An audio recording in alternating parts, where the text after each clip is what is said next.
What is up, everybody? Me, the Eclectic Beard, back with Mr. Blake TV for the first stream of the year. It's a New Year's Resolute stream. Why? Because we are resolutely tied to YouTube and taking and ensuring not only our success for the future year, but also yours. That's right. Juggalo, what is up, homie? Jug, what's We up, love big you dog? too, dude. We love you too. Glad that you stopped by, homie. Juggalo, we do love you, buddy. Hey, man, I had a dream about you the other night, brother. Me and you was sitting in a boat, and we were going down the damn thing, and all of a sudden I went to catch a fish, actually. And all of a sudden I stood up, and I flipped the boat over, and you cussed me out. You cussed me out and all this stuff. And I told you, I said, man, look, it's no big deal. And then you like started beating the hell out of me with this pole, and then I woke up. I don't know what it meant, but anyway. It means you need to hurry up and get your ass to fishing is what it means.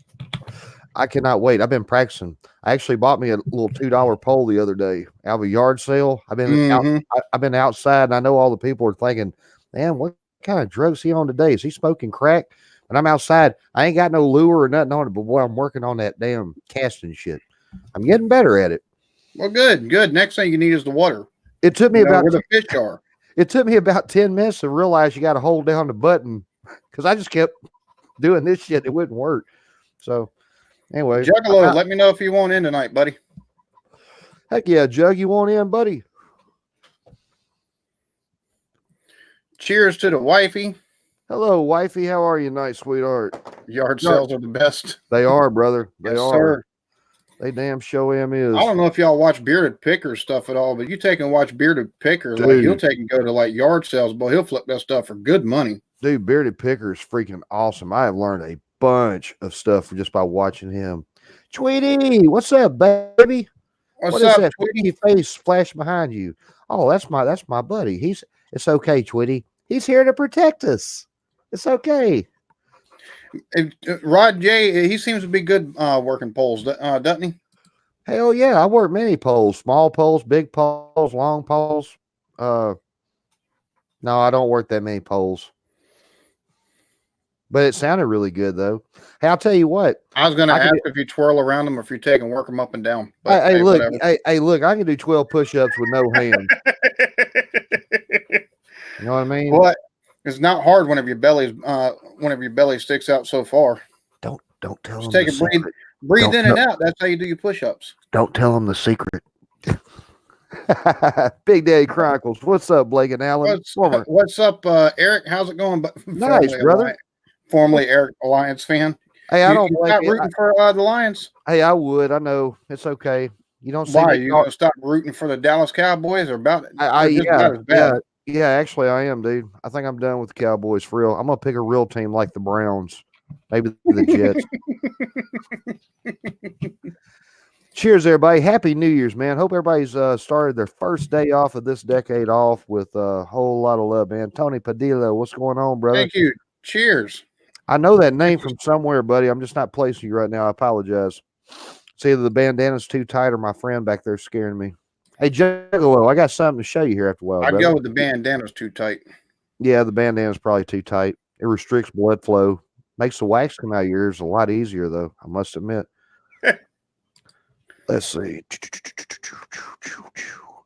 Man, this shit never fails. As soon as we go live, everybody's like, oh, man, I didn't know he's going live. Oh, man. Cheers to and cheers to Christine Busha for stopping in. Do you know who Christine is? Christine is Juggalo's wife. Oh shit. And well, hello, Miss Juggalo. And that lady right there is one of the nicest, sweet souls. She just like your old lady, man. They good. Yes, good sir. people. I've seen you in here a time or three. I know that I remember the name. That's where it is. Okay. Cheers to you, Tony. He has. Happy New Year's, buddy. Happy New Year's, ladies. I'll let my buddy over here do all the guessing on names and stuff like that. He that bandana gets too tight sometimes and squeeze the brains right out of his ears. So, well, first and foremost, I don't have brains. Second of all, I don't have brains. And third of all, I do look good in a bandana, I must admit. So I love how everybody just jumps up and down and says, yeah, Blake, yeah, you look so good, Blake. So I'll be honest with you, man. What's up, buddy? What's your resolutions this year? This is called the New Year's Resolute stream. but it's not exactly Uh, about resolutions. But since we're here and it's New Year's Day, what's your resolution? I got on the scales this morning. I weigh 194. So my first New Year's resolution is I'm gonna lose 200 pounds. See, I done it. My second New Year's resolution is I'm gonna buy a purple bandana because I don't have a purple bandana. I have every other color. My third resolution is that I'm gonna hit the lottery and get rich as Carter or whatever, however you want to do this, and then I'm gonna take some of the money. I'm just gonna hang it over everybody's head. Then they're gonna jump up and down. I'm gonna be like, say woo pig suey, and then I might give you some money. So you can be like the guy on the State Farm commercial. Oh, almost had it. Got to be You quicker. almost had it. You almost had it. Holy shit, I got the fishing pole for it. I can do that now. You almost got it. So everybody saying hello to each other, and I'll be honest with you, that sounds like a good plan. Still doing the beer and lions content, but it's nice taking and diversifying your channel content a little bit. Eric, you're one of the coolest people we've met on here, brother. Hell, you can anything you set your eyes to, buddy, you're gonna knock it out of the park. I promise you. You just like Rod J and this dude and that sweet lady down there in Erie. I can't wait to see all the ladies get on here and start talking. That's what I'm talking about. I'm I think serious. they're gonna kill us. I really do. I think they're gonna kill us on views and everything else. I really think the women if they've all got awesome personalities. That's the thing. They've all got awesome personalities. They all take and play real well together and chat. I think that carries over to a stream. They're just gonna murder it. I really do. You know the truth, buddy. I think if they do it one time, they'll get addicted to it, and then they'll be like, "Oh yeah, we can be better than them." And then about 2-3 weeks later, they're gonna be like, "Oh yeah, we're a lot better than them." And then, and then at the end of the year, they're gonna give us all the money they make, and then we're gonna be like, "Ha, see, we win still." So, Andy Key, what's up, big dog? Nice little pipe dream you got going on there. Women don't give men money. We take and hand over the wallets of them. That's how that works. See, that's why I'm still single, man. I'm waiting on that perfect relationship. I'm waiting on that perfect. Andy, that sounds like a good resolution. Take one photo a day. That is cool. That very doable. Well, if this is, go ahead. Eric, she's got content, but it's all Roblox type stuff. Like she played Roblox with the kids and stuff like that. Bama Mud Mower, cheers, roll tide, yes sir, yes sir. What did you think of that game today? I think if Michigan had a quarterback, y'all got lucky. You full of shit too. Hey, it sounded good, man. They took and abandoned their run game tonight. That's what made them lose. That is what made them lose. That honest to God is, dude. They abandoned the run game. They had us, but we couldn't stop their run to save our lives. And they abandoned the run game because when the run game got going, the pass game was really good. And when the pass game was really good, they were able to take and set up and do whatever they was wanting to. They stopped that the second half. Bama said, "Yep, it's our time to take over again." Dude, I'll tell you what. I know you're a diehard Alabama fan. That's awesome. But I love watching Saban get mad. Boy, I love it. He reminds me of my grandpa. Every time I won't go see him at Christmas time, I do it. I love it. Hey, that's all right. That's all right. We'll have to take and set up a live stream and take and do that next time Bama and Michigan plays. Hell yeah, dude. That'd be fun as hell. It was 35-16, 19, something like that. They didn't allow a whole lot of points. It was 35-16. Hey, Tweety, some of us love being spanked hard, but I guarantee you Alabama's not it. So, yeah, I've heard that about Shea Patterson, and I've heard that also about Jalen Hurts. Thank God he's gone. This experiment lasted 1 year. All right, so here's the reason why I named the stream the way I did, and if you've seen the thumbnail with the definition of the meaning resolute. I'm glad you did it because I had no idea what in the hell it meant. I really didn't. I'm so dumb. You're not dumb. Yes, I am. I'm dumb. I tell you, the only reason why I know half the words I know is because I read a hell of a lot while I was a kid. Like for real. Like a hell of a lot. So resolute, admirably purposeful, determined, and unwavering. So my determination for this channel is number one, to take and keep out putting quality content for you people. Number two, to also take and put out streams that are entertaining, whether it be on whatever I decide to take and do a stream on solo. or whenever I had Mr. Blake TV and Mr. Jeremy Vinson on here, and whoever I open the panel up to. So that's number 2. Number 3, any way I'm able to take and help out the community at large around me, that's the plan. So that's the reason why I named this the New Year's Resolute stream, not resolution stream, because resolutions are made. You make resolutions to break them. That's the only reason why resolutions are made 9 times out of 10. They're made and people break them as soon as they make them. Cheers to you, good sir. Good day to you. Good day, buddy. Good day. Good day. Happy New Year, my friend. Thank you for chiming in, brother. Yeah, Rod J. We got the hater as well. As soon as we went live, it was, or before we went live, we had one dislike. It is what it is. It's all. Hey, Rod J, they're just jealous they don't look as good in a bandana or Alabama hat as we do. That's all it is. Exactly. That is still interaction, and it still helps me with the algorithm. So That's it. That's it. So, so that's the reason why I named it the Resolute. I'll be honest with you. My plan is in the coming year to take and just swamp YouTube with whatever the hell I decide I'm going to take and put out, whether it be the EV stuff, new technologies, even music reactions. I plan on starting podcast up here soon in the next year or in the next month, hopefully in the next couple of weeks, actually. Plan on taking the B&A show that's on Blake's channel every Tuesday at 12 o'clock Central, 1 o'clock Eastern, and taking and turning that into a podcast and maybe doing it twice a week instead of once a week. That's going to be fun, man. That's going to be fun. Maybe we need to take and maybe we'll look at changing the hours around a little bit, doing that twice a week, and then also doing a podcast called Eclectic Musings. One of the podcasts for each will take and be live streamed. The other one, we don't know about live streaming both of them, but one will be at least live streamed. The other one take and be the podcast. Both of them will be podcasts, but only one of them might take and be live stream. I don't know. Hell, we might take and do. I might do both the Eclectic Musings streams each week, and do both of the B&A show streams live stream and podcast versions. Take and put them on Spotify and stuff like that. You can listen to podcasts on iTunes or Spotify. There's a couple of different places you can listen to iTunes, I think. Hey, so Tweety, one. Hey, so Tweety, what's your resolution, sweetheart? I can't wait to hear this, man. She's gonna be like, buy child-proof bags, so I can't jump out of one day. I know, Richie Z. It is awful that Rod J had some haters today. He had 2 dislikes, went down to 1 dislike, and then went down to 0 dislikes, and went from 5 or 6 likes to 8 likes. So it all worked out in the end. But yeah.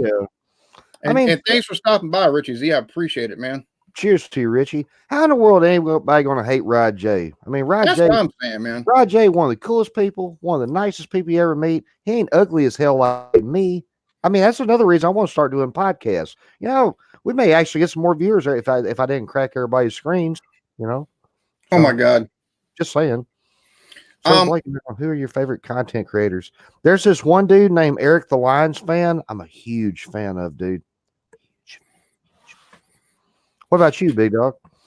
I'll be honest with you. Me and the wife, we plan on going to VidCon this year with the kids, taking them to VidCon. They like Disney, or they like that more than they do Disney. They can't tell you hardly any characters unless they're in movies for Disney. They watch more YouTubers than anything else. So, and my daughter asked me the same question. I actually had to take and go through the list of featured YouTubers at VidCon and look at some people like, okay, I wouldn't mind meeting them. Okay, I wouldn't mind meeting them.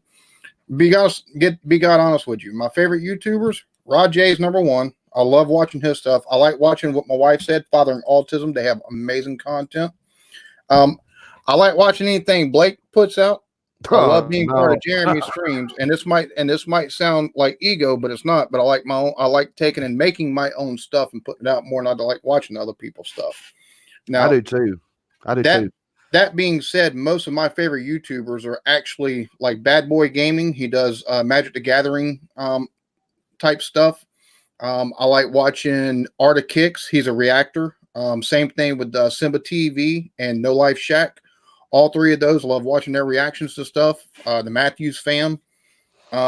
Stuff like that is what I like to watch whenever I'm not taking and looking up stuff to actually do videos on.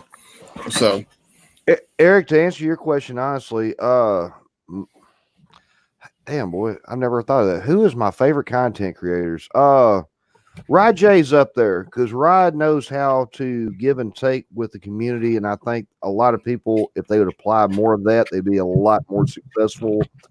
I think So Tweety's stuff is fucking awesome. I love watching Tweety and her channel. Y'all never mind that dude, even though Whiskey Scout, I like Whiskey Scout stuff too. Well, Whiskey Scout, I like watching your reviews, but you don't put a whole lot of stuff out. But I like watching the streams that you're a part of because whenever you talk, especially when you're talking about whiskey or football, you're a very knowledgeable person. So, and one more. I like Fifi's Fabulous Adventures.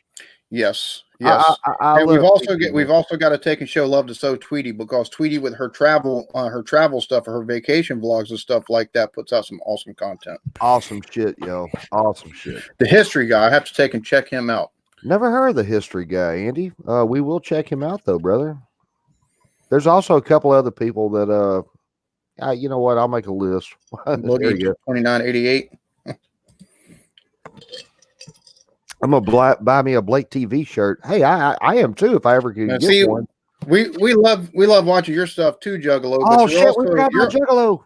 Well, it's not so much forgetting about him. Juggalo is just so much like family that sometimes is you forget that he does his own fucking channel. We either have him on or we see him on like Beer Man stuff and stuff like that. Mm-hmm. And you forget he puts out his own content sometimes. You have to take and go through when you see that blue dot or whenever you get notification. Oh shit, there's another video. Right. Hey, Juggalo, by the way, I'm down with the clown, buddy. Just wanted to throw that out there, big dog. So Tweety just subbed. Hey. That's awesome. That is awesome. That's awesome. We ain't even 20 minutes in, man. We're already making friends for life. Just kidding. I understand. Hey, Whiskey, it's okay, buddy. I'm going to tell you something, Whiskey. Y'all had me on the edge of my seat there for a minute. I was thinking, oh, God, Robert going to win. I'm going to eat a whole lot of crow. And then we beat y'all by one stinking point. Sucks. Uh-oh. And one of our other favorites is about to jump on. Oh, my God. Mr. Jeremy Vinson. Hey! How you doing tonight, sir? What's up, big dog? Everybody? How you guys doing? Jeremy, Jeremy, it seems like last year since I've seen you, brother. How you doing? all your hair still looks good and in place. Looking like you bench pressing them bulldozers or eating them one. Well, no, thank you, Rod, for always putting out, because you do more than just the beer reviews. You do beer news, and you also you've started doing the games and stuff like that. Mm-hmm. Your Beer Flow Thursdays with Todd and Eric, and whenever Shannon joins. Awesome. Fucking top notch quality entertainment right there. I love anything you take and put out, homie. I really do. And it's an honor having you a part of any stream that we do up here. So you know what? I may catch some heat for this, but I'm gonna do it anyway. There's one other channel I want to promote. It ain't been really sizzling here lately, but it's about to get sizzling again. Check out this dude named Mystery Music. That dude. Oh. Who? Oh God, yeah, I know, right? Who's that? Yeah, I don't know. You just gotta look him up, dude. Mystery Music. Oh yeah. He does some awesome fucking stuff. He does awesome stuff, dude. And not to mention, he's not a bad looking dude either. I mean, he's not Blake TV, but who the fuck is? You know. What is up, Alex? How's it going, brother? Alex, what's up? Good, man. Good to see you, Alex. If y'all haven't taken and checked out Alex Beer Master, check him out. He does beer reviews, and he's also got his Food Fridays, where they take and do food reviews on Fridays. He has a panel full, and they pick a food, and everybody takes and chooses something within that food group to take and actually do the food review on. Alex is awesome, dude. Did you plan the bandana to match the red shirt of the Eclectic? Of course I did, man. He pays me a lot of money, Steven. I mean, it's not a whole lot of money. I mean, it's like thank you, Juggalo. Hell yeah. Oh, no, you're talking about Big Daddy's Chronicles. You got to take and put that motherfucker back as Eric's shit. Eric Alliance fan. That's what we know you as. Eric Alliance fan. I'm just fucking with you. Did you actually change your name to that shit? Yes, he did. You know what? I can go ahead and make him change it back right now. You ready? Eric, watch this. Hey, Big Daddy. That is... I know it's creepy as hell. So you got to change it back, bro. I tell you, good luck. Good luck with the name change, dude. Good luck getting that out of your mind, brother. Good to see you tonight, Eric. Happy New Year. I'm just picking with you, buddy. I know, right? If she, well, you can I'll be put right one back. potato down and then jump on with us. Yeah, she did take and join for a few minutes the other night, only to take and put us all in our place and take and jump right back off. So, Yep. On my stream, I remember that. well, that's good. That's good, Alex. I took and watched a little bit of your the spirits review thing y'all had going earlier today, and then I had to take and go to my stepdad. So, Yeah, I watched it. Instagram. Let's see. Is it?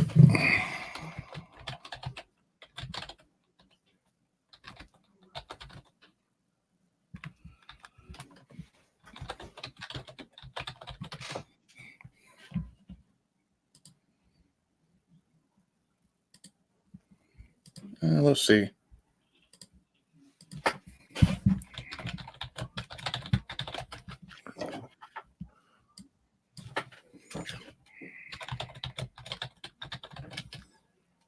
Oh no. So I'm trying to get in my Instagram now. I rarely ever check it, dude. I do have Twitter, and Eclectic Beard.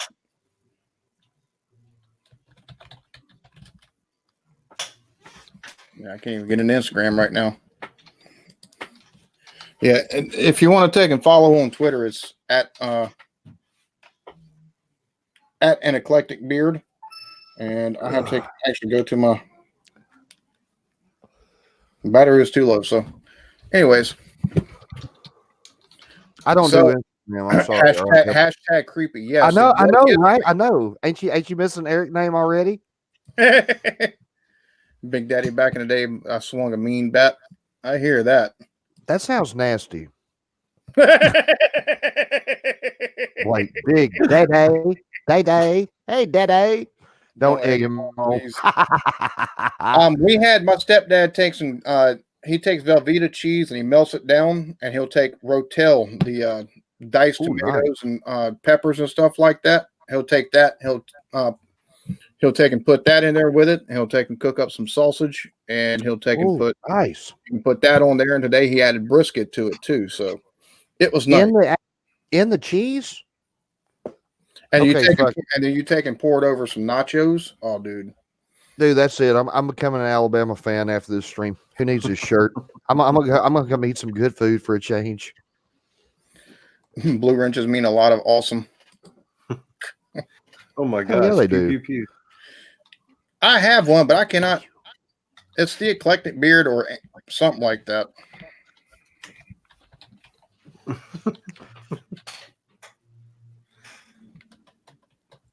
It never fails. I'm not answering the phone, dude.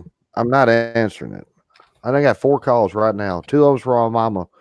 What are you doing for New Year's? You're not hanging out with the wrong crowd, are you? I tell her I'm hanging out with Alan and Jeremy. Baby, that's the wrong crowd. They're going to pollute your sweet little angel from God and mine. And I tell her, no, they're not. No, they're not. I'm a happy single spud. You know. Hey, don't be talking on a damn phone up there. No, hey, don't be talking on the phone. I'm trying to. Are you calling me, man? I'm trying to call you. Hey, go ahead, call me. Let's see. Can I get this in there? There you go. There you go. I'll tell you what. There's the Instagram. Thank you, Rod J. Nice. I rarely ever take and check my Instagram, so I forget my login. So, oh my Lord, pew pew pew. There you go.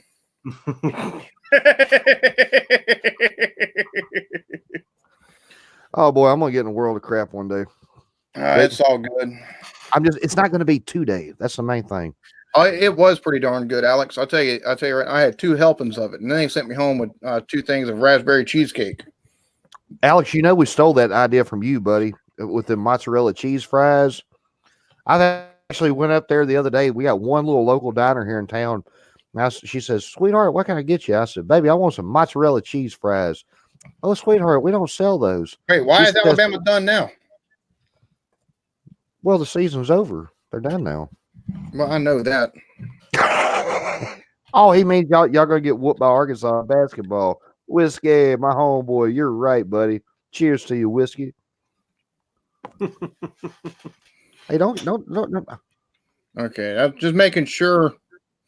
Just making sure there wasn't no news I ain't know about for Alabama that's happened between now and the damn game. Okay, Before we go any further, I've got to know something. I've heard 50% yes, 50% no. I want y'all's opinion. Is Tua Tagovailoa going pro? And go. I think he is. He needs to. We got a log jam if he doesn't. To be honest with you, I seriously think he's going to come back next year.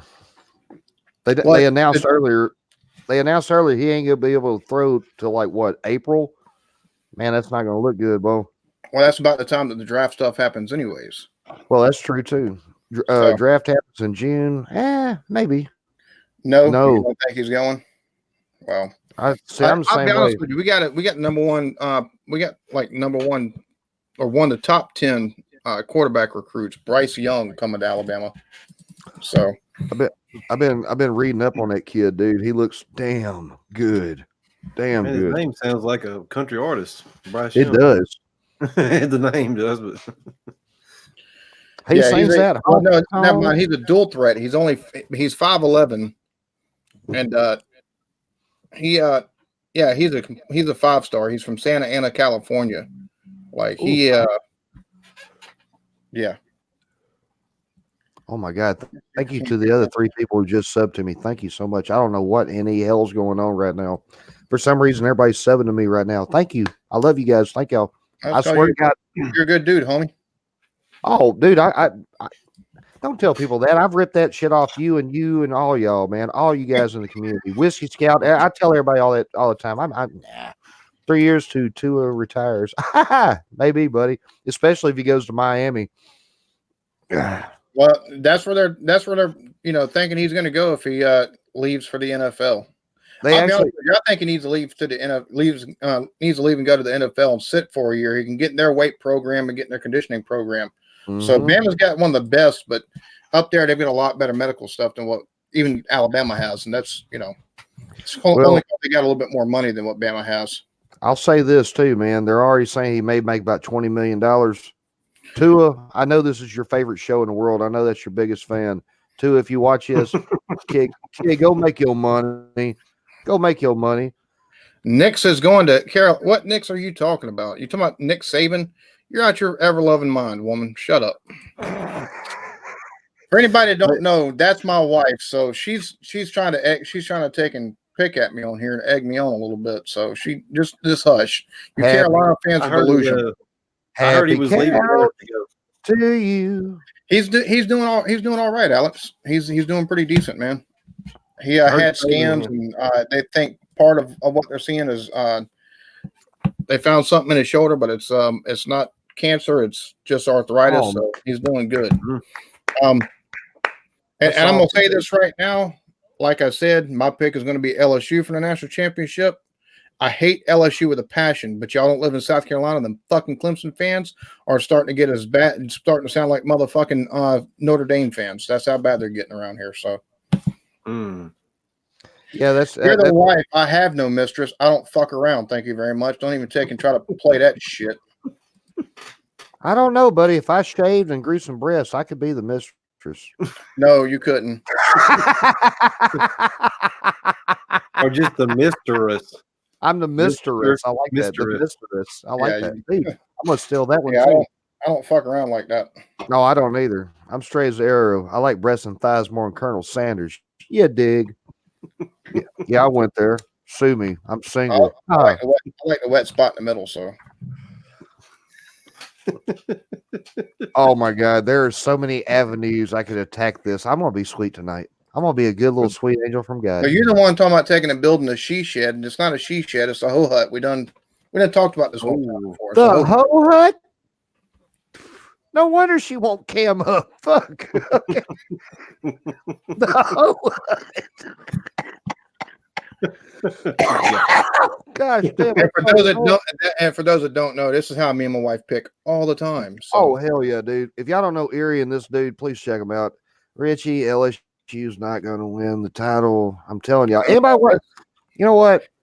Let's not get him started because he sounds like the fucking Clemson fans around here. He's fucking annoying. Yes, I am. I'll be the first to admit that. However, I'm gonna remind y'all of that when Clemson whooping that ass 44-20. Just saying. Don't got Wi-Fi in the hoe hut. Uh-oh. That's fine. The Walmart plan is $45 a month. You can take and get 25 gigs. You don't need Wi-Fi with that. There you go. I was Oh, my looking at God. that different ways to do because we live in a rural area, and my DSL is decent, but it's not great. And I was checking out all these, these spot like the 4G modems you can buy and run a antenna, and they were talking about how fast you could get for a unlimited plan. Oh, that's So I crazy. was thinking about trying that. Hey, Juggalo. You like the dress you had on, Juggalo? Hey, Juggalo, you're the man, buddy. That's all that's how I'm gonna leave it at that. I live out in a rural area, but we got lucky. We actually get cable internet out here. I think in the next year or two. What in the world? We got little gnats. I guess it was too warm out the other day. So, but we've got cable internet out here, thankfully, and luckily they took and grandfathered us in from the 50 megabytes a second plan to the 100 megabytes a second download plan. So, yeah. And see, I thought I was big balling shot calling with my 10 megabytes and one upload. Shot calling. Oh, well, that was my one thing. Once we moved into this place, was I was like, we got to have decent internet. I was like, because I like.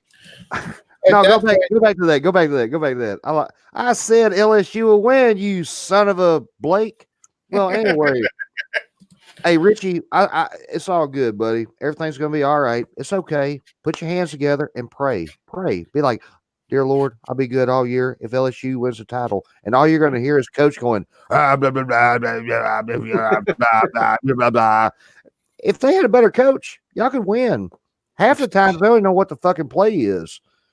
Half the kids are from that area, so they know exactly what the hell he's saying. It's just you don't take and speak Louisiana is the problem. I don't like the LSU Tigers. I'm an Arkansas Razorback fan. I'm an Arkansas Razorback fan. Nobody from Arkansas should like LSU. Nobody from LSU should like Arkansas. Period. That's it. Y'all are a great football team. Oh, Lord. Oh, gosh. You see this comment your wife made? Rose. Hey, I think she got both of y'all on that one. Hey, I'm out of this. Hey, Erie, there you go. Erie, I'd take this shit if you bought me some nicer clothes, man, and told me I was pretty and didn't buy frying pans and swing at my homeboy over there. Prison glasses just made a field goal for the dogs. Prison glasses. Yeah, oh my God. It's funny. I told my wife whenever we moved into our place back here, I told her, I said, look, we got to have some decent internet, because I wasn't even into YouTube at that point. I was just taking and doing gaming and stuff like this. We got to take and have decent internet. That way I can take and play my games. I can take and, do my gaming and stuff like that. And then started doing the YouTube, and I was seeing exactly how important having a good upload speed was. And I was like, oh, okay. Yeah, it's a big difference. And mine's probably looks real bad right now. You know what's sad? I always complain about my upload speed.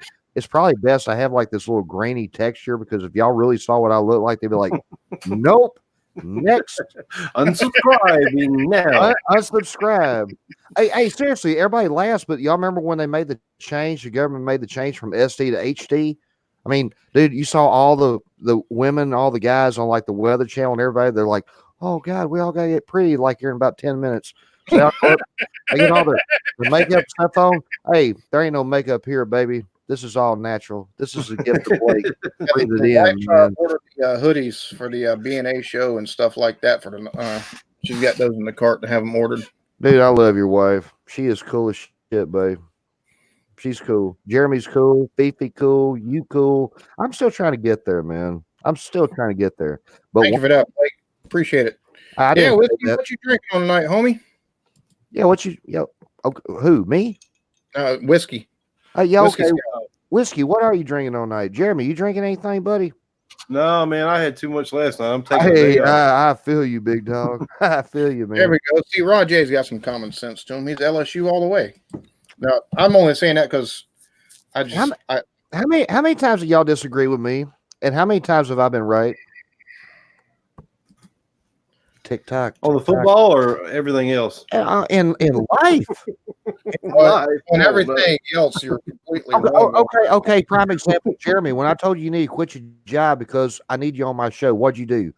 He You didn't kept quit your his job. I kept I know working.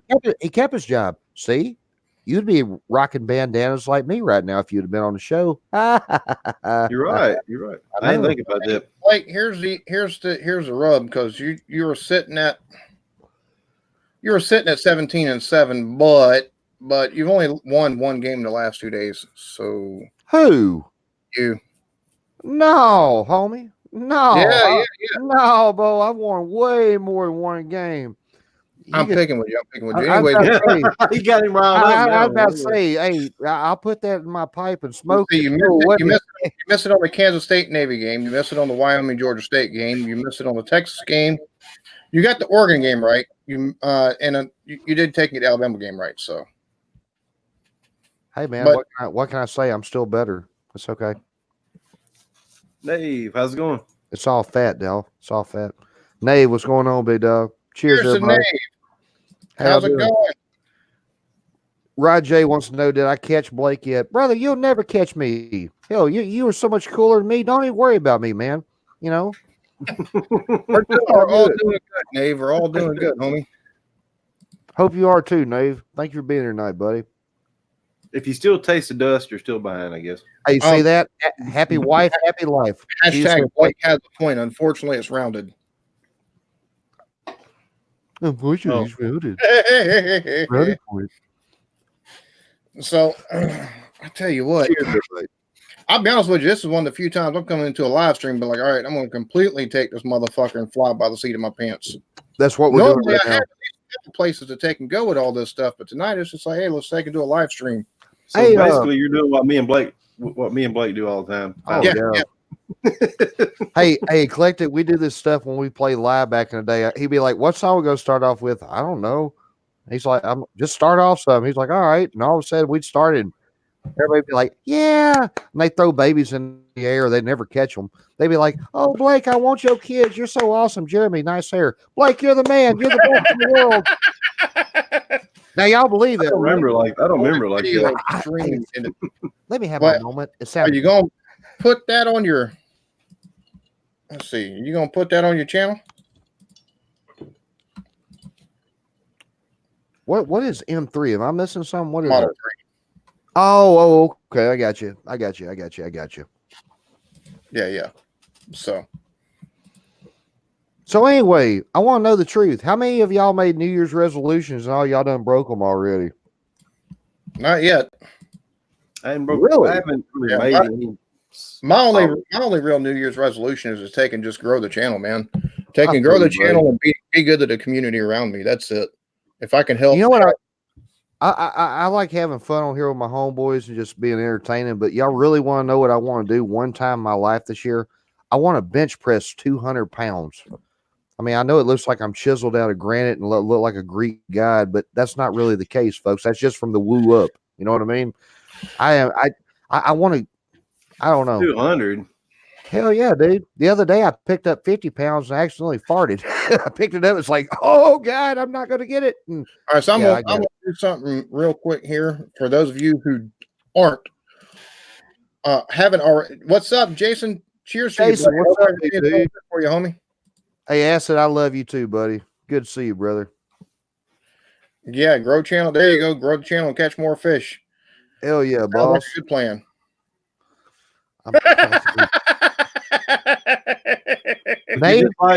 Nate, that's why you make the big bucks, homie. That's why you are like the vice president. You ever heard of a paradox? All right, so real quick, for those of you who haven't already showed some love, show some love to this channel right here. Fifi, amazing content, amazing, just awesome stuff, man. I appreciate it. And hey, even a sweeter person in real life, dude. I was going to say a very, very sweet person, and she's taking it and telling her story of what's going on after she loses her weight, went through the weight loss surgery. So show her some love. You got to love her, not only her perspective and her just telling her story. Take and show her some love if you haven't already. If you don't already know her, show her some love. And then awesome. This is another channel that I honestly, every time I get a chance, I check out their stuff. They've got some awesome content. Benefits over beer. I've never heard of this one. Never heard of this either. They're a podcast. They've taken Oh, nice. podcast and they've put it on YouTube. Oh yeah. I subscribe to them. That's yeah. I remember you showing me this one. And actually, the fella here on the right is my wife's ex-brother-in-law's brother, and his business partner. And they talk all kinds. They go over all kinds of subjects, and they don't go completely in depth, but their point of view, each have their point of views on it and stuff like that's real interesting. So I think that's a channel that if you like listening to podcasts and different people's take on things like that, because they've went over healthcare and money and like employment and things of that nature, insurance, investing, and everything like that. They really got some pretty cool opinions on stuff. It's pretty cool insights. So taking some of the coolest people you'll ever meet in your life is people you first disagree with. Take it to the bank. I'm telling you. I'm dead serious, man. You know, I mean, the first time I met Eclectic Beard, he was telling me how great I was. I was like, yo, chill, homie. It's okay. I know. It's okay. Jeremy did the same thing. He's like, dude, you're just amazing. It's okay. I got this. I don't remember. Where was I at when I said this? The first link I'm putting in here is Fifi's channel. Oh, okay. Yeah. Show her some love.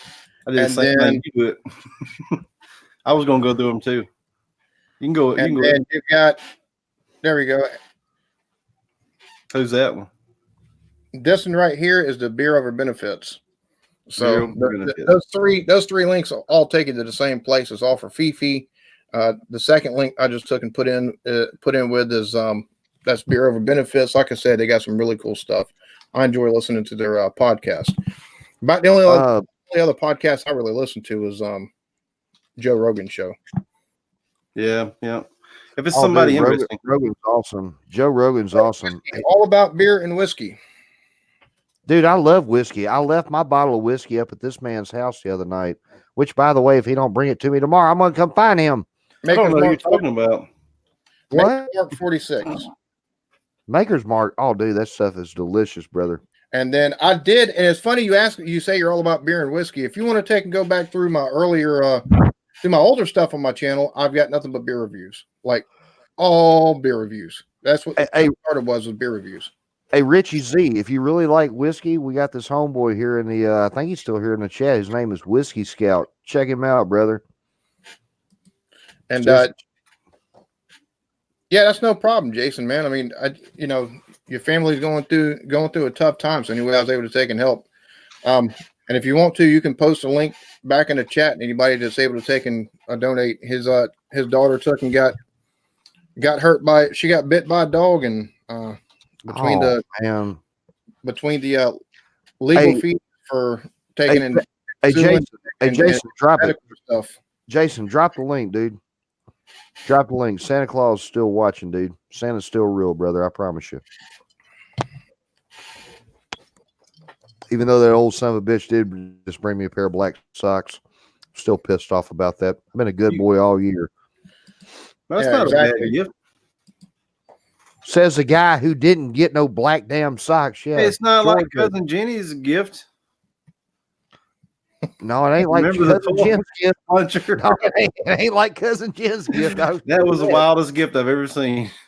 No, that was the oh my goodness. The turd emoji plunger.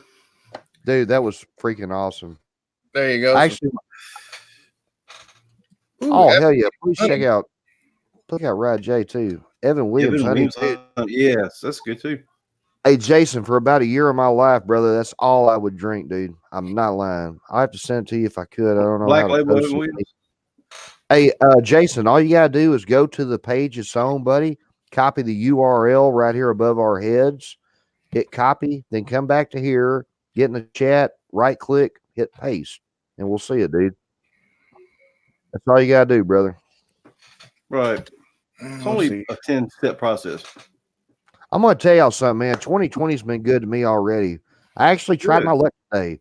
I went and bought 5 $1 lottery tickets. I'm a big gambler, I know.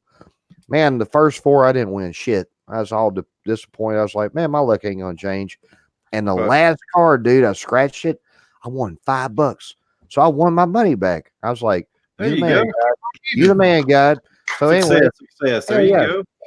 success. I Keep doing that. Alex Jones all the time. Alex Jones, he's I love Alex Jones.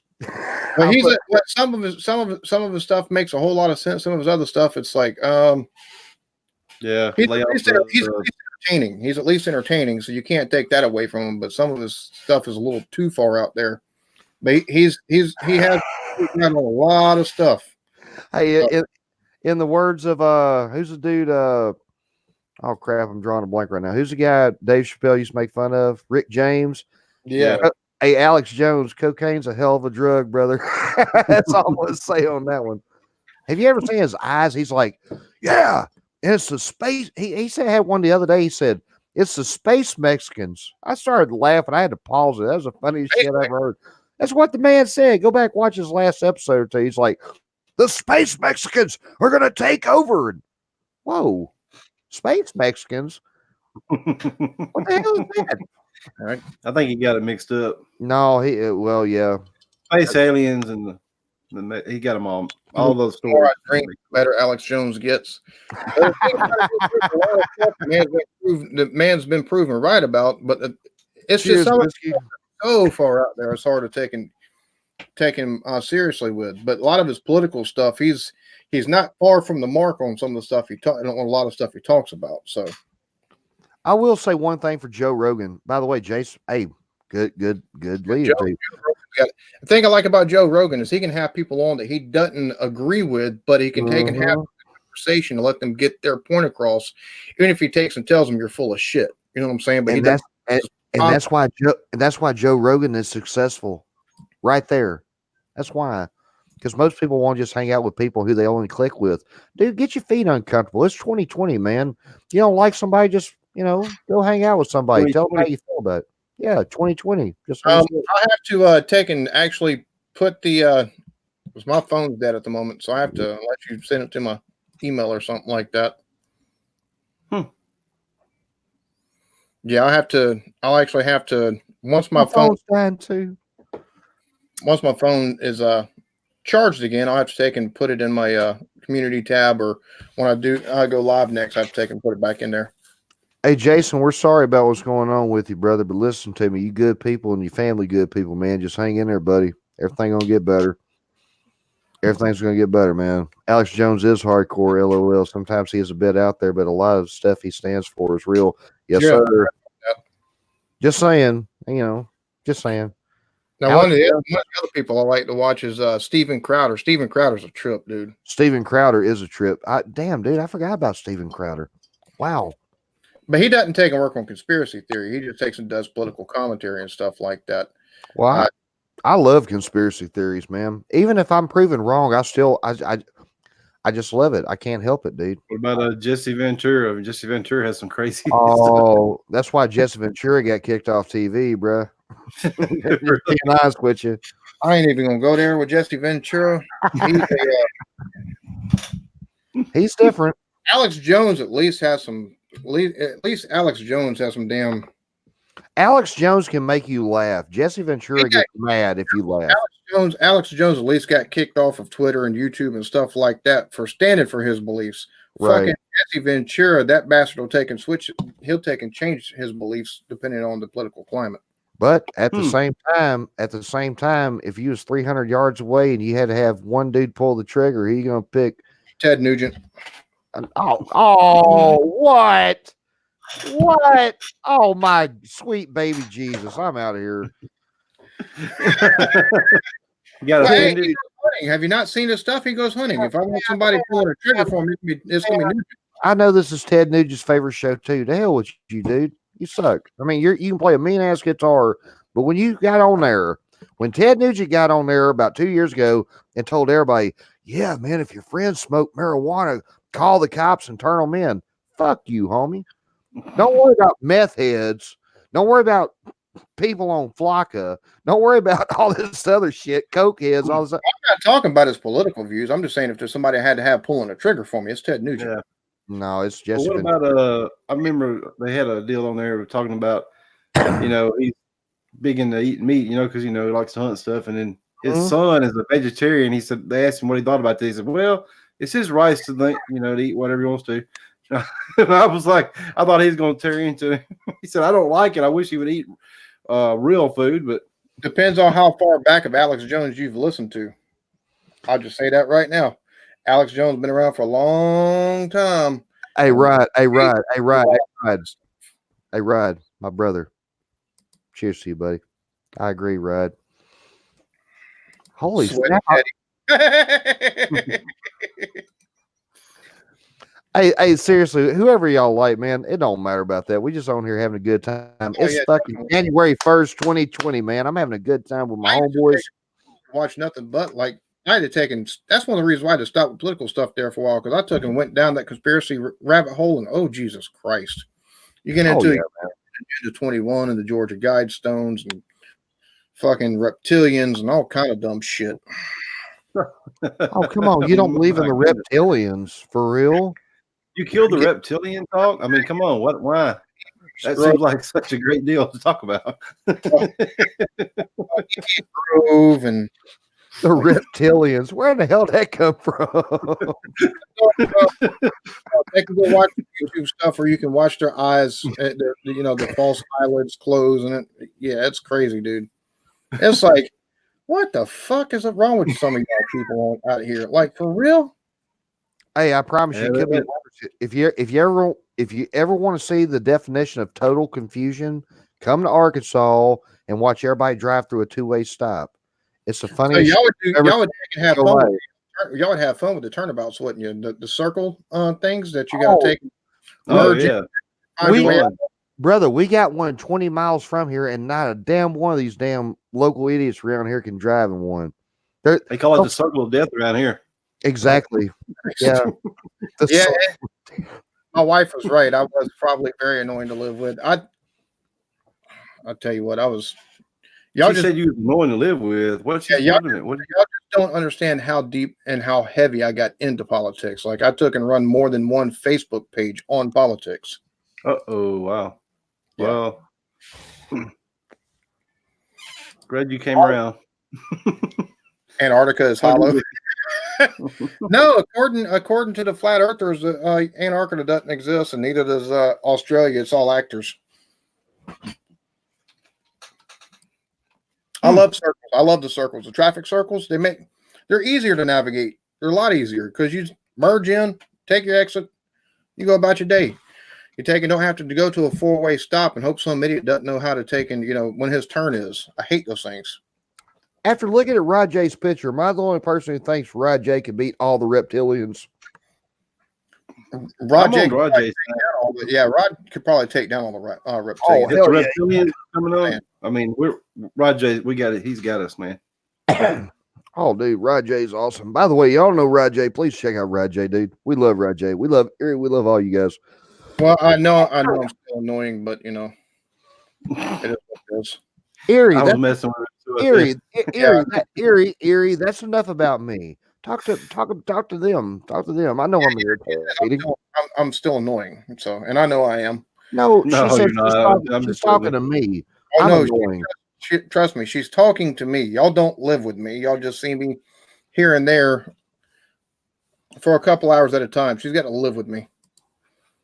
So, okay, yeah. Okay, Erie. Okay, Erie. My dad is Trump. My mama and girlfriend's sister are all bleeding heart liberals. So I am whatever. Hey, listen, this ain't no political nothing. All I'm gonna say is this. Just hang around. If you don't like what's going on, get out and vote. Change, whatever you want to do, man. Live your life. It don't matter who the leader of the free world is. The only person who looks through your eyes is you. Period. Well, if your dad is Trump, I guess you got to vote for Trump. No, well, hey, Rich, if your dad's Trump, I'm up for adoption. That's what the way it's worded.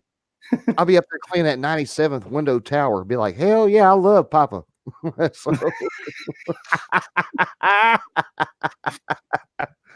Oh my gosh! I'll be honest with you. I don't care for the only person I've seen run for office since I've been alive.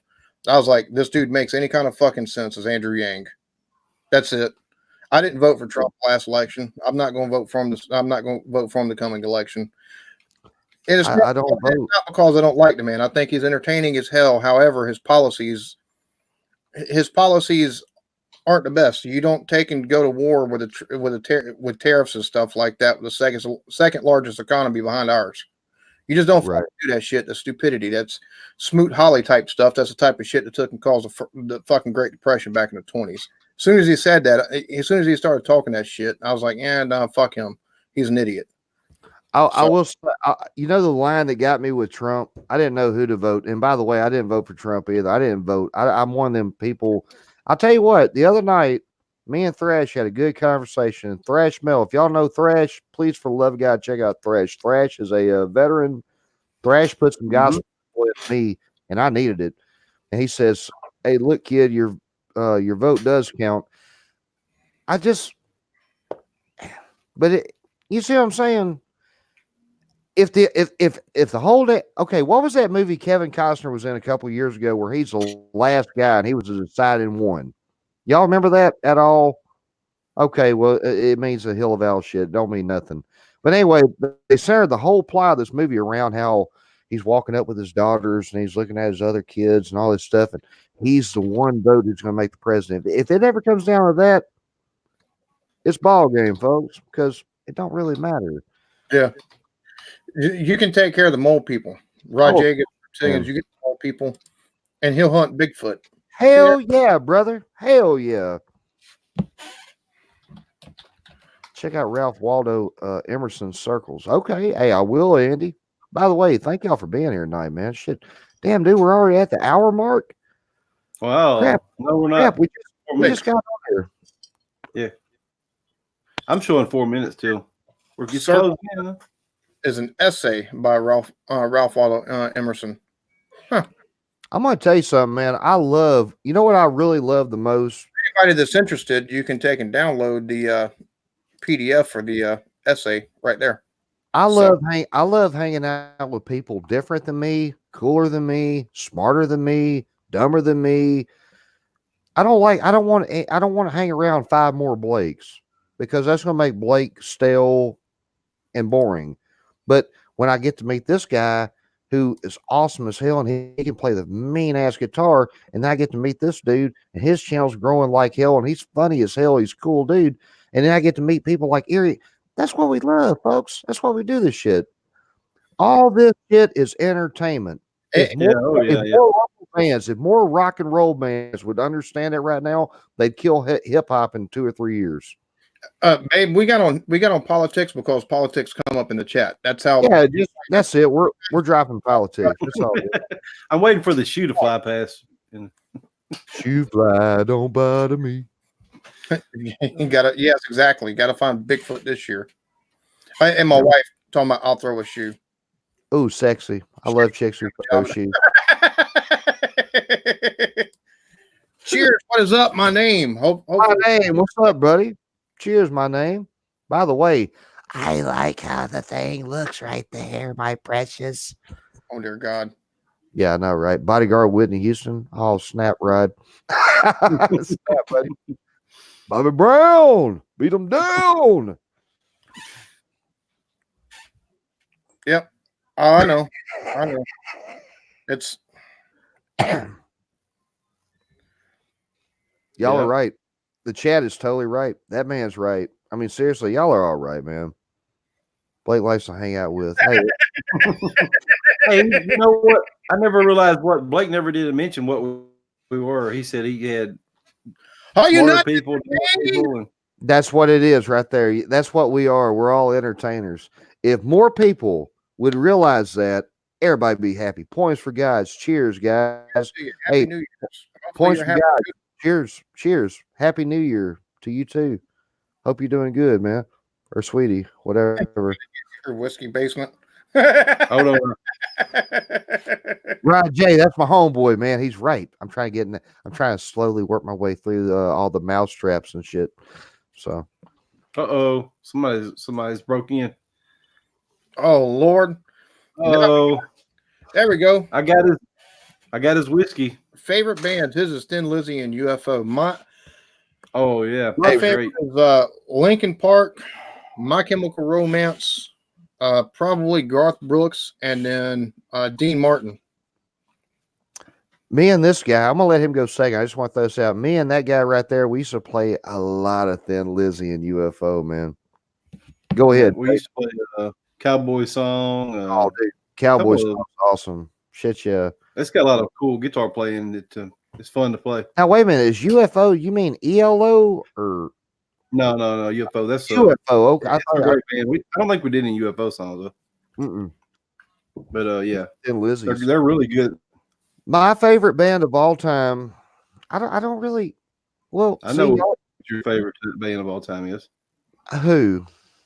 The Beatles. Okay, that's really close. I ain't gonna lie, that's close. But that's my favorite band too of all time. If you're going to go all time, I love the Beatles. I love Pink Floyd.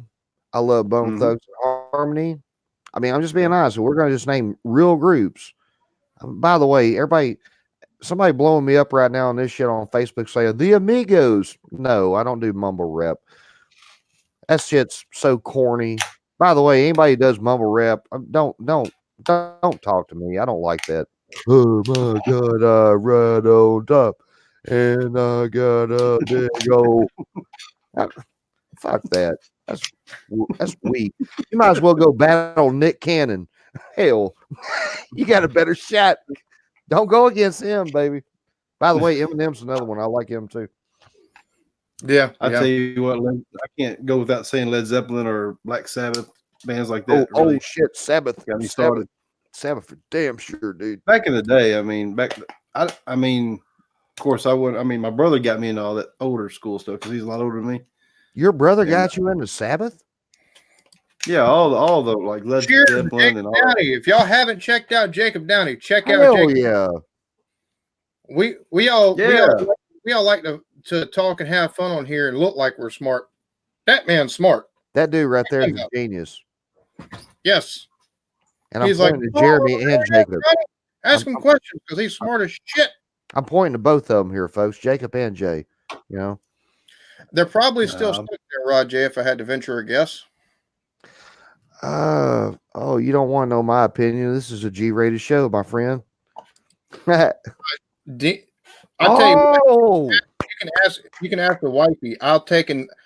I can sing just about 90% of Dean Martin's songs. I love his stuff. Like, and one of my favorite movies of all time is that War with the Army with Dean Martin and Jerry Lewis. And I have somewhere the collection, the Colgate Comedy Collection with Dean Martin and Jerry Lewis. Some of the funniest shit you'll ever watch. Get out of here. You got that?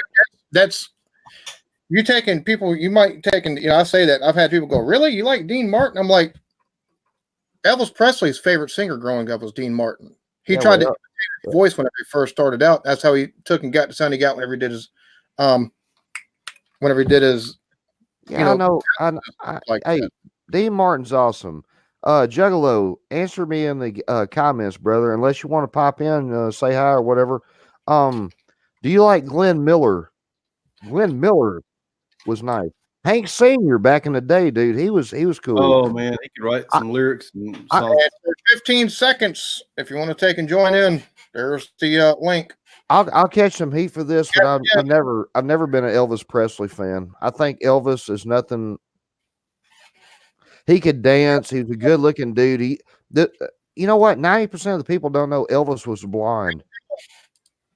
Elvis was a blonde. He actually used to dye his hair black. Oh my good sweet baby God, Jesus!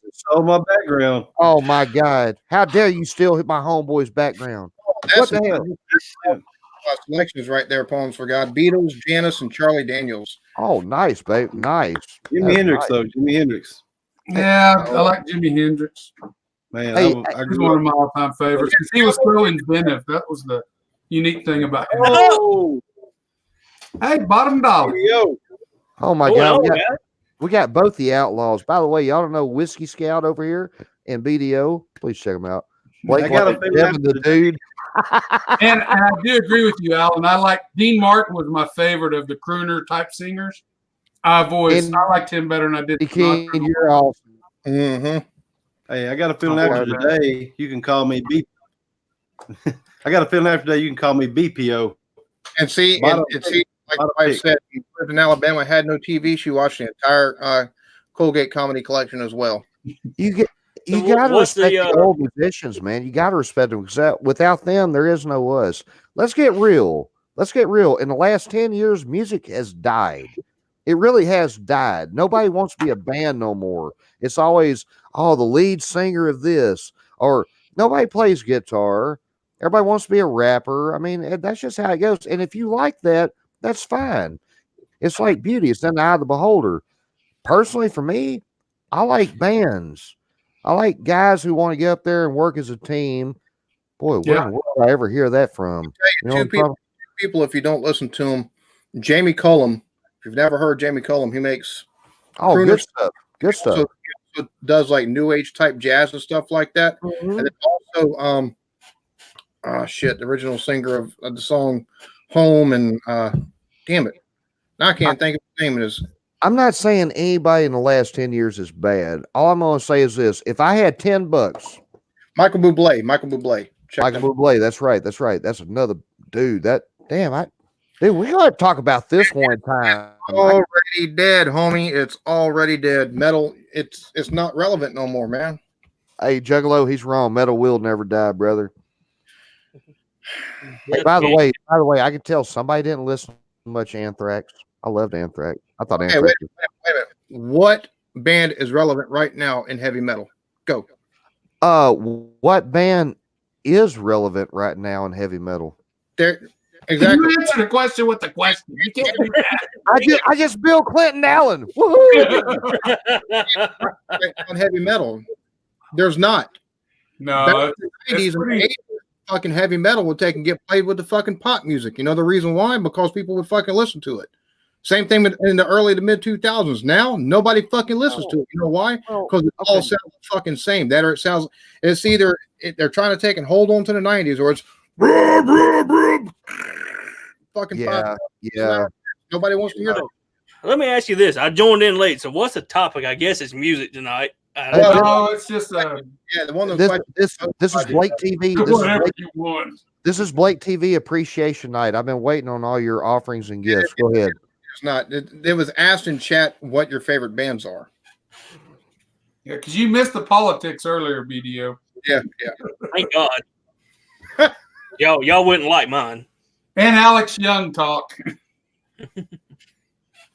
No, I didn't know there was something special going on tonight or what. I was just like, fuck it. I'm ready to go on. And I asked y'all. I just got back from the deer processor. So. Okay, I was going to say Lamb of God, but I didn't know. Lamb of God is still successful. Slipknot is There's still a difference between being successful and relevant.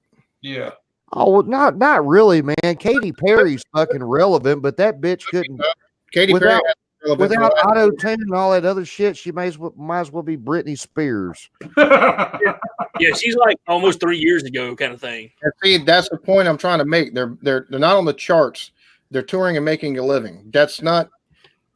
If you take a look back in the mid 2000s, the early 2000s to the 90s and 80s and 70s, there was a presence on the radio for heavy metal, even just good rock bands. There was a presence. There's not a presence on the radio right now. You take and listen to any radio station that plays rock music, you're going to take and get a 50-50 mix.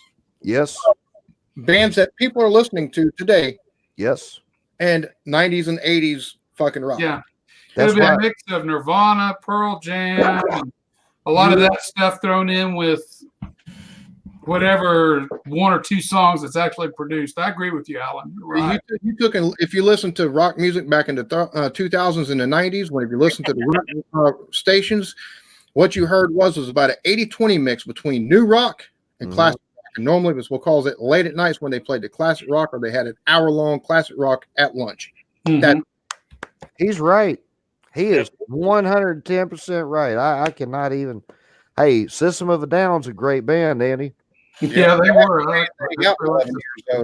I mean, they're different flavor. I mean, let's get real. Everybody tells me all the time, one day the kids are going to come back, they're going to grow their hair out, and hey, it's okay, Nave. I'm not a sellout either. So it's a cycle. It's a cycle, guys. It'll roll back around. It is, but it's got to go through its cycle. Oh yeah, definitely. Yeah.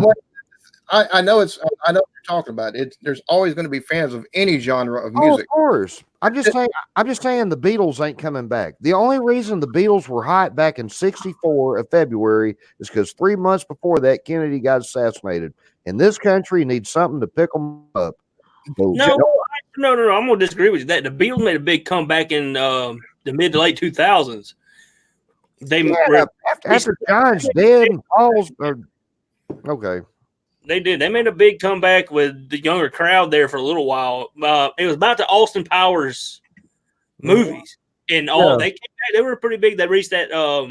But it wasn't them, bud. That's what I'm saying. John died in 1980. When did George die? 90.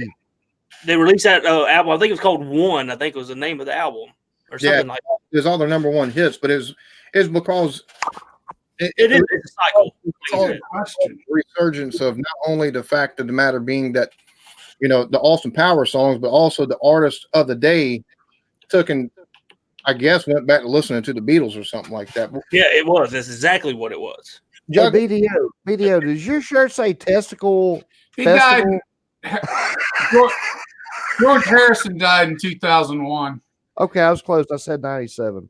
Juggalo, what I'm saying is there's always going to be fans of any genre of music. You even take a look at like at what they call post-hardcore music. There's still fans of that today. It's not more though. It's not a genre that is taken and played heavily on the radio like it was in the mid 2000s, early 2010s. Exactly. That's what he's saying. You can look at my back to what Whiskey was saying. It does. It comes in cycles. It's like a mullet. The mullets are coming back in style now for some fucking reason. I just ain't got enough for mullet anymore. No, if I had that fucking hair to do it, I'd do it. By God, I'm with you, BDO. I had one back in the day, but not anymore. Well, see, you got artists as far as country is concerned. You've got artists like Cody Simpson. You got artists like as big as he's gotten, he's still mostly sticking to country roots, and that's Luke Combs, and you've got others out there that are sticking to country roots, and that's starting to take and make a bigger comeback, bigger playing radio than Luke Bryan and Jason Aldean and stuff like that. The big place you're gonna find them is on YouTube, and people who find them there, and like Cody Jinks, those guys, man, that's exactly where they're gonna be. Right, what's up, big dude? Hey, Ryan, we're talking about country music. Who's your favorite artist? It's time for the B team to come in. Don't judge Rod J. He might beat us all on the country music. What about country? Country came from old blues. Blues, yeah. Back in the day. Well, I'm gonna say the good country music came from blues. In fact, there used to be a category country and blues. Yep. I'm gonna tell y'all something. Back in the day, man, in the 40s and 50s, all the black blues players didn't get the credit they deserve. Them son bitches were the best. Period. 40s and 50s. Dude, Elvis Presley. I'm being honest with you. You can go 60s, 70s, 80s, 90s. Come along in the mid 70s when Muddy Waters and all them started. Muddy Waters, Motown. We're stealing them real. Dude, Motown was a shit, dude. You can go back to 20s and 30s whenever blues was first starting to be noticed in American country. Exactly. They didn't take and get the kind of recognition they deserve. It led to Motown. Motown is my favorite music in the world. I love dude. My favorite group of all time is the Foundations. I think the Foundations are one of the greatest groups of all time, dude. Just gosh damn. Remember that Build Me Up Buttercup? And all the kids saw there's something about Mary back in the day and thought some punk dude wrote it. No, man, shit, that shit been going on for years, brother. Shit. No, I'm not with you on that. Hey, well, okay. You wasn't with me with Oregon, but hey. Yes, that's true. Cheers, big dog. So is everybody else going is anybody undefeated today? No. Every day, brother. Every day. 3-1? Because I'm 3-1 right now, the way it's going. Yeah, I'm going to be 1-3. Yesterday I was 3-1. That's the norm for me. How's Baylor and Georgia? Is it over with? Georgia's up 19 with about 50 extra point. Georgia, go Bulldogs, go Bulldogs, go Bulldogs. Don't tell me that. Don't tell me that, Bo. Blake, you rolled with me on the Rainbows. You rolled with me on the Ducks. No, you I came with the thought you Bulldogs. went to the Rainbows. No. I was Yes, always the yes, Rainbow. Wait, did Wisconsin pull out or not? I had the Rainbows before the other group had the Rainbows. How about football stream? Let's You know who loves System of a Down, but we love Tesla, Iron Maiden, and I don't know Ryan T. We can't let what we got to do is we got to wait for Blake to take and go full on tilt, and then we can take all the shit we want, talk all the shit we want. So we'll save the football talk for on Tuesday. That's what we'll do. Iron Maiden, I'd go with Iron Maiden. I got a bunch of their albums in that other room. Hey man, fuck it. If anybody likes them, I mean, Leonard Skinner, I mean, they came straight out of Muscle Souls. Oh yeah. Oh, By the way, I'm gonna have to Skinner. disagree with you here, Nave, because the blues take and go back to the songs that were sung by the slaves on the plantations, and once they were able to take and become free men and were able to take and play stuff, that's where a lot of that originated from. I don't know who said the Y&T band, but I actually have their album over here. I know who you're talking about, but Blues have long, deep roots, and a lot of it takes and goes back to the trials and tribulations, man. That's That and then church music had brought it through. and as far as bluegrass is concerned, the banjo is actually it was actually brought over from Africa. So some church music's the best stuff in the world too, man. I mean, just Scottish the way they do it. You had Hey, look at Elvis. I mean, he grew up singing in church, and that's where he learned it from. And Elvis is such a fake. Still stealing music though. If Elvis Presley was black and Chuck Berry was white, Chuck Berry would be the king of rock and roll because Chuck Berry is the king of rock Chuck and roll. Berry's the goddamn man. He is the man. The thing about it is that anybody who actually gives a shit about music, Chuck Berry is the fucking father of rock and roll. Right. Have y'all ever listened to Bill Burr? Yes. yes. Bill Burr is fucking hilarious. Get on YouTube one day and find the episode where Bill Burr is talking about John Lennon, Chuck Berry, and Yoko Ono doing that one song. They do Memphis. Dude, Memphis. He taught me Memphis. Memphis, one of the best songs ever wrote, dude. I love that shit. And all of a sudden, Yoko Ono goes, I. And there's this look. There's this look on Chuck Berry's face like, if you don't get her, like right now, it's over. That's what made me God to me, dude. I love Chuck Berry.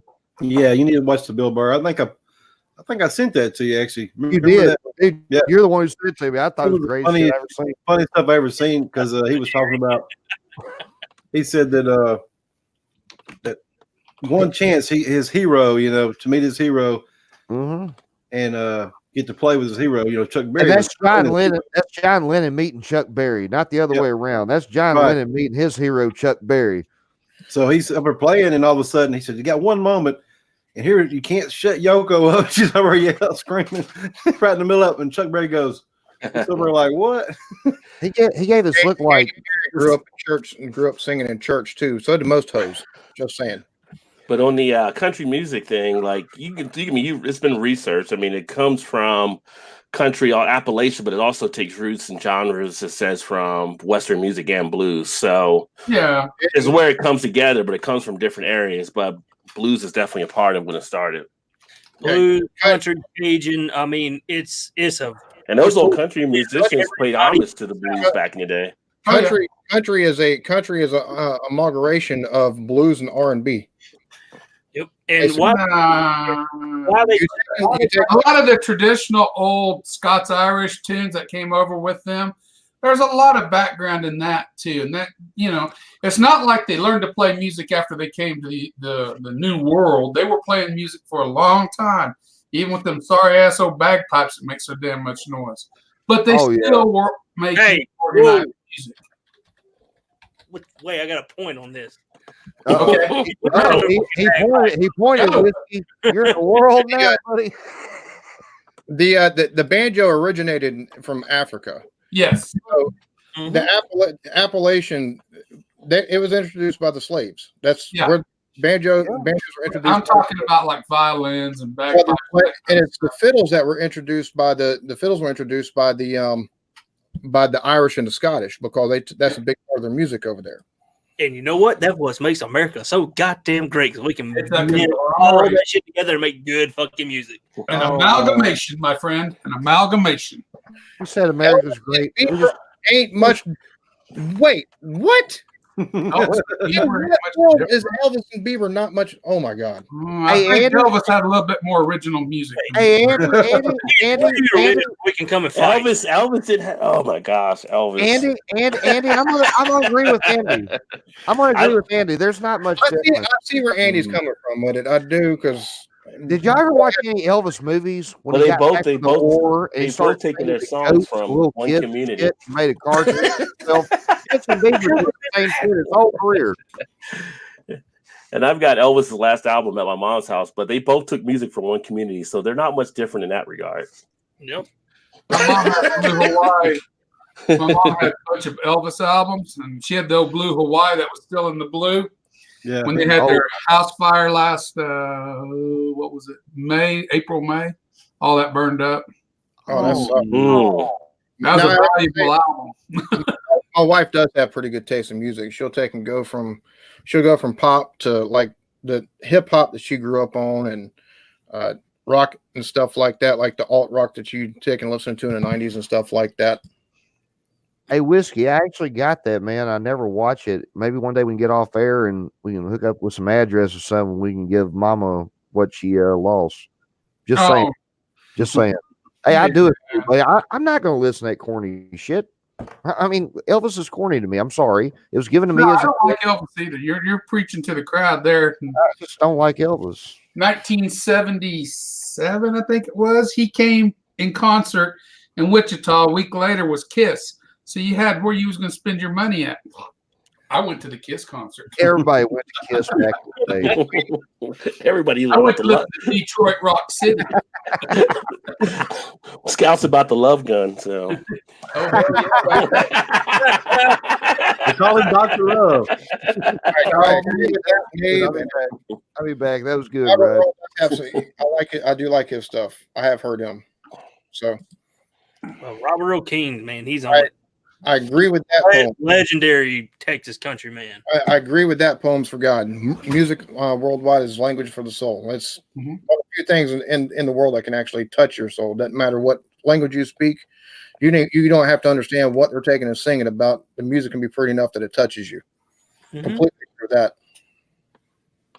Yep, I agree. And I know this sounds weird, but Lil Wayne, I've never been a rap fan until this Lil Wayne. I'm not a little I don't know why, fan. but I don't know why. I just like what the fuck he was singing at the time. You wasn't a rap fan until Lil Wayne. So No, you're still not a rap fan. Buddy. That's a good one, Rod. I'm not gonna lie. Whatever he was, I didn't listen to a whole lot of rap until one of my friends introduced me to Jay-Z, and then Eminem came along. But even then, Jay-Z kind of jump started the whole the what rap I listened to. It kind of that's what it kind of jump started for me was that. And you had a rap fan. you went I bought one rap album ever. Beastie Boys, Illin. Beastie Boys. I was gonna say, I do like. License to Ill. I was gonna say, please don't say MC Hammer. No. No, Beastie Boys right before my time, but I love the Beastie Boys. Well, I bought it for one song. You got to fight for your right to party. Right. That was it. I like You know, the funny thing is about the Beastie Boys. So the Beastie Boys originally they started out as a punk rock group before they became a rap group. But our rock stations will play the Beastie Boys in there, but they're like they don't play any rap. Like you realize you're playing the Beastie Boys, and they're a rap group. No, but they're doing it like you're playing Paul Revere. That's a rap song. It's like Okay, all I heard was Paul Revere's rap song. yeah. Oh no, Erie's calling me out. Erie's calling me Not only would they play that, they play Sabotage and all kind of stuff by the Beastie Boys. Sabotage. No Sleep Till Brooklyn, Brass Monkey. I heard all that stuff on the radio. Brass station. Monkey Junkie. How do you Brass know about monkey, the Beastie Boys, brass man? monkey, junkie. These thought Beastie Boys Hey, were dope. get your right leg. They were cool. Everybody Oh, come Well, on. see, Jay-Z was on the back end of all the golden era of rap anyway. So But I was gonna say I got introduced to Jay-Z, and then I listened to like Dr. Dre and like Snoop Dogg and Hey, well, Rod. even Dre was like- having his stuff written for him. like Actually, I had, NWA and Hey, Rod. When Jay-Z and Nas were going back and forth, brother, who'd you have? Nas. Me too. Me Yeah, too. Nas. I actually interviewed Nas back in the day. So Whoa. Yeah. Okay, I'm shutting up. I got to hear this. I told you that before. I used Yeah, to, I know. I told Yeah, you I I used know. to be a radio DJ back in Yeah, I know, college. Yeah, I know. And we went to back in the 90s. They sent us to the first. It was basically the first Source event they had, and so interviewed Nas and talked with him for a bit. His manager interviewed Busta Rhymes, interviewed Cool G Rap, interviewed like the lawyer for Public Enemy. Tribe Called Quest was there. Biz Markie hung out with Dougie Fresh. Half Face at the time. Humpty Hump I hung out with there. that was Flavor. That was Flavor Public Enemy, yeah. So it's like we hung out with all these guys. We were in all these different conferences with them, being interviewed and going over stuff. And I interviewed Busta Rhymes when he was sitting there smoking a blunt. I have to disagree that Dr. Dre is the only true rapper. I have to disagree. Oh, with he's that. definitely not. No.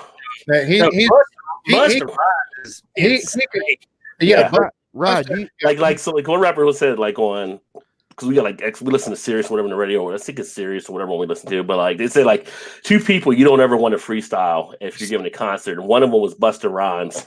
And I forgot who the other one was, but it wasn't Eminem. But it's like you don't ever want to go up straight against Busta Rhymes. I mean, he just lays it down like crazy. I think it was Busta Rhymes and it was Notorious B.I.G. were the only two you would never want to go like freestyle. If you have open your concert, you're behind the 8 ball by the time they're done. Tech Nine's the same way. Yeah. I don't think I've ever heard anything about Tech Nine. Tech Nine's the same damn. So is Joyner Lucas is one of my favorite artists that's out today. well, let me ask you this. And they're kind of a throwback to when I was there at that concert, like Wu-Tang performed and nobody knew who they were. They performed Brooklyn Zoo, and it's the first time people saw Wu-Tang. And that was crazy. The show they put on just shut it down. Well, let me ask you this. What do you think about the new blend between doing like a country white rapping, that whole thing about the whole Southern life coming from I don't have to be from a white guy, but the whole blending of country and rap in. You talking about hip hop?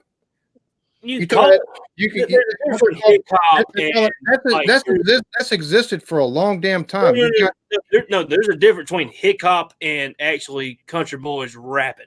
I mean, there's a little bit of a difference. You've got Colt Ford, you've got fucking Bubba Sparks, Nappy Roots. They were all making what today would be considered hip hop. That's hip hop. I'm talking about like Adam Calhoun and these guys. That's more than just white boys rapping. Listen to their music. That's hip hop. That's more than just white boys rapping. Same with the Lax. That's more than just white boys rapping. That's hip hop. I think when you look at the history and the roots of it, all goes back anyway, right? So to me, it's just going full circle. It's going back to where some of the roots came from. Yeah. I mean, Adam Calhoun, and I ain't gonna give it to Upchurch, but Adam Calhoun, he's kind of bridged that gap a little bit. Yeah. I know Billy Ray's probably happy as hell. Little Nas X came along, gave him second life. He was going around carrying Miley shit all the time. Every time I fucking hear that song, I want to take my beer and throw it for a fucking speaker. Hey, go listen to some of the other music Lil Nas X has. That boy's got some good damn music now. Yeah. I like it because you take a listen to him, and his lyrical content is stuff that you'd relate to. Exactly. That's what I was saying about Adam Calhoun. Everybody can relate to it, whether you're white, black, whatever. You can relate to that shit. But it's all, we grew up in the fucking country kind of shit. I mean, and you can relate to everybody can relate to it. You grew up in a different country. Thanks for coming. Thanks for stopping by, Poems. Appreciate it. Cheers. You're a lot younger than me, so video. So when I think of country, I'm still thinking of Hank Williams Jr. I'm still thinking of George Jones. I'm still thinking of all the old guys. That's I can have seen Ronnie Millsap in concert. I've seen Mel Tellis, Stuttering Boy in concert. I was right at the end of those guys. I was right at the end of those guys and got into the 90s country, Garth Brooks, fucking Tim McGraw, all of them coming up. And now I like the new guys, but it's just not quite the same to me. It's no. I'm gonna say Fucking this. my favorite artist on this world is Waylon Jennings. Yes, Yep. he's one of my favorite country artists ever. I'm gonna say this as far as hip hop is concerned. You listen to mainstream country radio right now. You listen to hip hop, and you tell me which one's more relatable. It's not going to be the mainstream country music. I promise you. No, never. It'll be bullshit they got on the radio right now is horse shit. Yeah, it'll be Well, hip yeah. hop more relatable because it's boys that took and grew up in fucking single wides and stuff like that, and have lived a struggle and hustled and shit like that to take and get where they're at right now. All George Strait got to do is walk in a radio station with a guitar and nothing. He would smoke every country hip hop artist's ass right now. We're not talking about but you're talking raw, good talent there. That It also depends on what market you're pitching as well. Some of the younger people may not pick up. Oh, you're right. You're right. See, I say there's nobody denying that, but you taking a look at what's on the radio right now, and you take and go listen to like Adam Calhoun, even Upchurch. His song "Holler Boy" is one of the best songs I've heard in the last little bit. Awesome song. Same thing with Travelers with him, Struggle Jennings, and Tom McDonald. Awesome. It's stuff that's relatable. It's stuff that's relatable. It's you listen to the lyrical content, not to the damn beat that's coming along with the song, and the fact that they're rapping. You listen to the lyrical content. And it's more country than what the fuck they sing about on the radio right now. And see, this was the issue we saw back in radio back in the 90s, because that's when you started having to buy out of the radio stations. So it used to be back in the day, stations would have the independent stations. So when you would turn the dial, you'd have different field stuff. If you remember back then, now all the companies own like 91% of the stations out there. So all you're doing is flipping over to a different station, but they're following the same format and they're still programming the same way. And you're not getting those underground type stuff. That's why the whole problem we knew back in the late 80s and 90s that hip hop was only going to have a short run, because once commercial got ahead of it, it was going to take it into the ground. So a lot of rappers were underground. Like I know, like Alan does Tech Nine and Immortal Technique, and those guys like that have been around for a while, but you never heard them on the radio. It had to go underground because everything on the radio is going commercial. So you were killing it, and the people were getting tired of it. Like anything commercial, it burns it out over a period of time. And so, that's the same thing going on with country music. Is your artists right now, Cody Jinks and Tyler Farr, and all those guys, they are underground, but they had the biggest followings right now. Yeah, you're right about. But you're not hearing them on the fucking radio. Yeah, because they don't subscribe to the lyrical. Oh, we don't want little 19-year-old girls. They're not gonna shake your ass to your song, kind of thing. Yeah. And the funny thing is, it happens here more than anywhere, right? So, like growing up, when I grew, like Public Enemy was like a top group, and KRS-One and all of them, like in the hip hop world. But people were like, "Oh, I wonder what happened to Public Enemy." And like nothing happened. They actually tour over in Europe and get paid over in Europe, and people still love them over there. They do more shows in France and the UK and Japan, and they pack arenas over there. They don't have it watered down. They like the rawness of it. They like that, and so the music still sells. It's just here they're trying to turn the corporate dollar, and it kills everything. Well, just my opinion, guys. That's what has killed everything. That's why we can't create a new movie nowadays, and everything's either a remake or something, because you got to have good music, man. Look back all the times we was talking about, all the way, even up to the Nirvanas and Tupac and Biggie and everybody, man. DMX was hot when he blew up, dude. Anyway, you notice that's when all of our creativity kept going. We live in a world nowadays where everybody's stuck to this. I think nobody cares about staying relevant. They only care about being number one right now. Does that make any sense? That's why I feel like the Beatles were successful, because they started off a boy band, but you know what? The older they got, the more they evolved. You know what I mean? And then they. Scruggs. You evolve, and then you start to do stuff based on where you're at in your life, and that changes up. But exactly, I think like in the 90s, what ended up happening, my belief is, from the stuff I see and be a part of it kind of in that music scene, is there's not like one person that makes a decision, but I believe there was a group decision made by some of the companies out there that they wanted to kind of limit some of the things being done. So we came out of the 80s and 90s. We had all the different hip hop groups. There was a totally different scene that you saw in hip hop. A lot of positivity and growing and fighting back against the system and all that stuff. You had the punk kids growing out with the punk rock, basically doing the same thing. You had the alternative sound. You had the grunge sound coming out, basically the same thing. And there was something done to kind of water down the youth from expressing themselves and how they wanted to drive it more commercial. You get the emergence of a Britney Spears, a Christina Aguilera, all these other different ones that are like no more than just window dressing type acts. And it was something like kind of, and that's who they wanted to put out after a point. I will give Aguilera one thing. That chick could sing her butt off, man. That girl, she could. I don't understand that. I say Aguilera, but she could sing. If you listen to some of her Spanish albums, not the ones here in America, the ones he does, she blows it out. Like people would say, who's better, Britney or Christine? Like you never heard Christine thing if you're even thinking of that comparison. Yeah, no. If you're even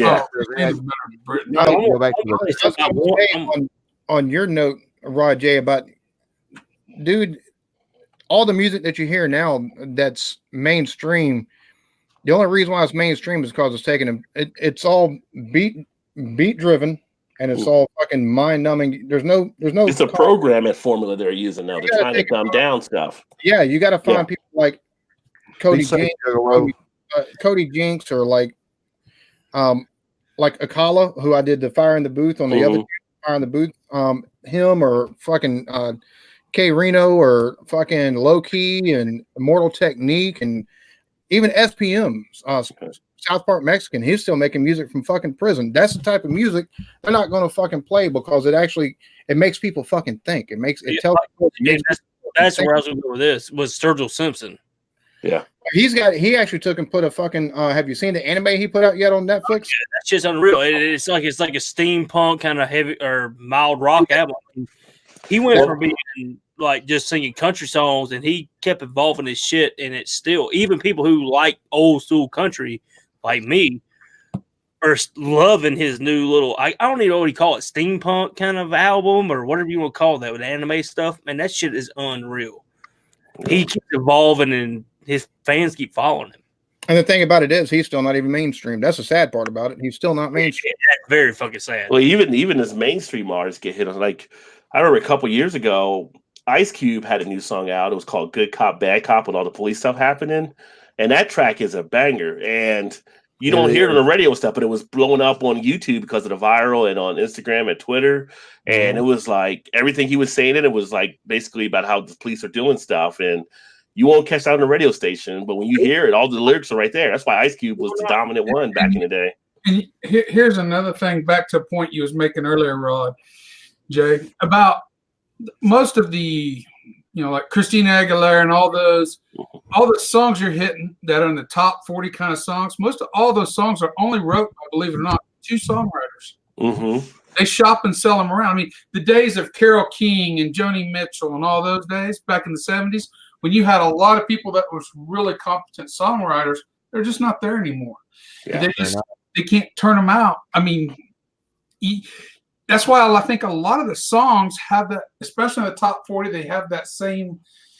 It's a similar design in the song. Mm-hmm. That's what I was saying. Yeah, it's like it's a formula they're doing right now. Exactly. That's exactly. They're all half written by Ryan Tedder of One Republic and the other, and Ed Sheeran. Those are the two big. Yeah, Ed Sheeran does a lot. Yeah. Same way in country music. Half of the hit songs are written by John Rich, and the other half are written by still are being written by people like Brian McAnally and fucking David Lee Murphy and shit like that. Right. Can we all agree on one thing? Maybe it's because we're all older and we're just not cool and hip like that. Juggalo, be careful, buddy. Yeah. But listen, can we all just agree at least on this? Today's music sucks. Yeah. Yeah. Comparison. You take and look at my playlist on Spotify, and I'm listening to stuff which Nave made mention. He said your favorite will be what you listen to when you're 13. My 2 favorite artists from what I was listening to at 13 are Dean Martin and Garth Brooks. Past that, no, I 13. Yeah, it's like cool. The last 30 years or so. I mean, once we got past the grunge revolution that for rock and roll for me, the only band that I felt was influential at all, they never got top 40 play. You can't even get their stuff on Apple or anything, you got to buy the CDs, and that's Tool. Yeah.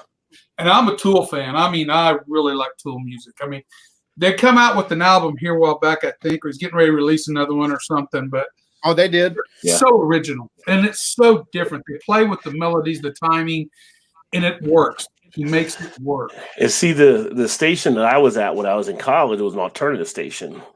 We didn't have specialty shows, but the main format was alternative. So, you know, when I was a kid, even growing up, like I just spent a lot of time going to the library. I think that was a great place to go. You read, you learned about stuff. But I used to listen to music. So I would go and I would listen to things like Johnny Cash, or I would listen to CCR, or I would listen to I listened to the freaking Grease soundtrack, whatever it may be, because I wanted to hear different music stuff. And I developed appreciation over here. So by the time I'm in college, I'm listening to not just some of the rap stuff came in later, but like the first full band I actually liked was AC/DC when Back in Black came out.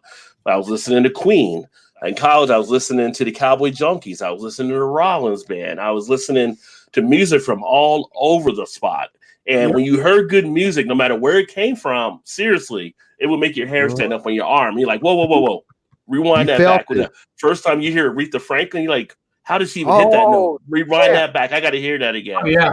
When you would hear people belt out certain things, you just knew that is good music. First time you hear Etta James or Sam Cooke, Mm-hmm. you get that tingling in the spine and that hair. Still do. Oh. Fuck. Otis Redding. For need us an Otis Redding. It's like I'm gonna need him. I'm gonna be the weirdo here, but I'm gonna tell you right now, Whitney Houston and her range. Mm-hmm. Oh, yeah. Phenomenal. I don't think I've ever got tired. She's not even my genre, but I love to listen to her sing. She's bad. I'll be back in about 20, 30 minutes. Okay. All right, brother. Be careful, man. All right, man. Be careful. Blue Pig Suey. Yeah, when you hear that good music, you just know, and it hits you in a spot, and you're like, "Damn, I want to hear that again." You know. Back in the 90s, Garth Brooks won Entertainer of the Year or something like that. Now he won this award. He went to sit down, and Whitney Houston got up and sang right after he did it. I mean, she just nailed it. I told my wife, I was sitting there looking at her. We had been married about 5-10 years at that point. I looked there and said, if I was Garth Brooks, I'd just walk up there and hand her that damn award. I'd just go ahead and give it to her. I mean, I like Garth Brooks. He's a hell of an entertainer, but nah, that day she smoked. Oh, yeah. Oh, yeah. That son of a bitch won the fucking Entertainer of the Year again this year for the fucking for country music, beating out fucking Eric Church. I think Eric Church should have gotten that shit. Who, Garth Brooks? Yeah. Oh, okay. Well, it's only because George decided to retire and go home. George wasn't taking a winning whenever Garth Brooks was at his biggest. Yeah. By the way, doesn't George Strait have the most #1 hits of all time? Is that true? That might be. I don't know. He had 50 straight #1 hits. I mean, the man he found a way to turn Texas swing into a fucking art form. I know. And I love Texas swing. I'm a country western fan. I like Texas. Today, his music is still influenced and inspired by Texas swing that you heard like Bob Wills and stuff like that sing. And Marty Robbins. Oh, I love Marty Robbins too. Yes, sir.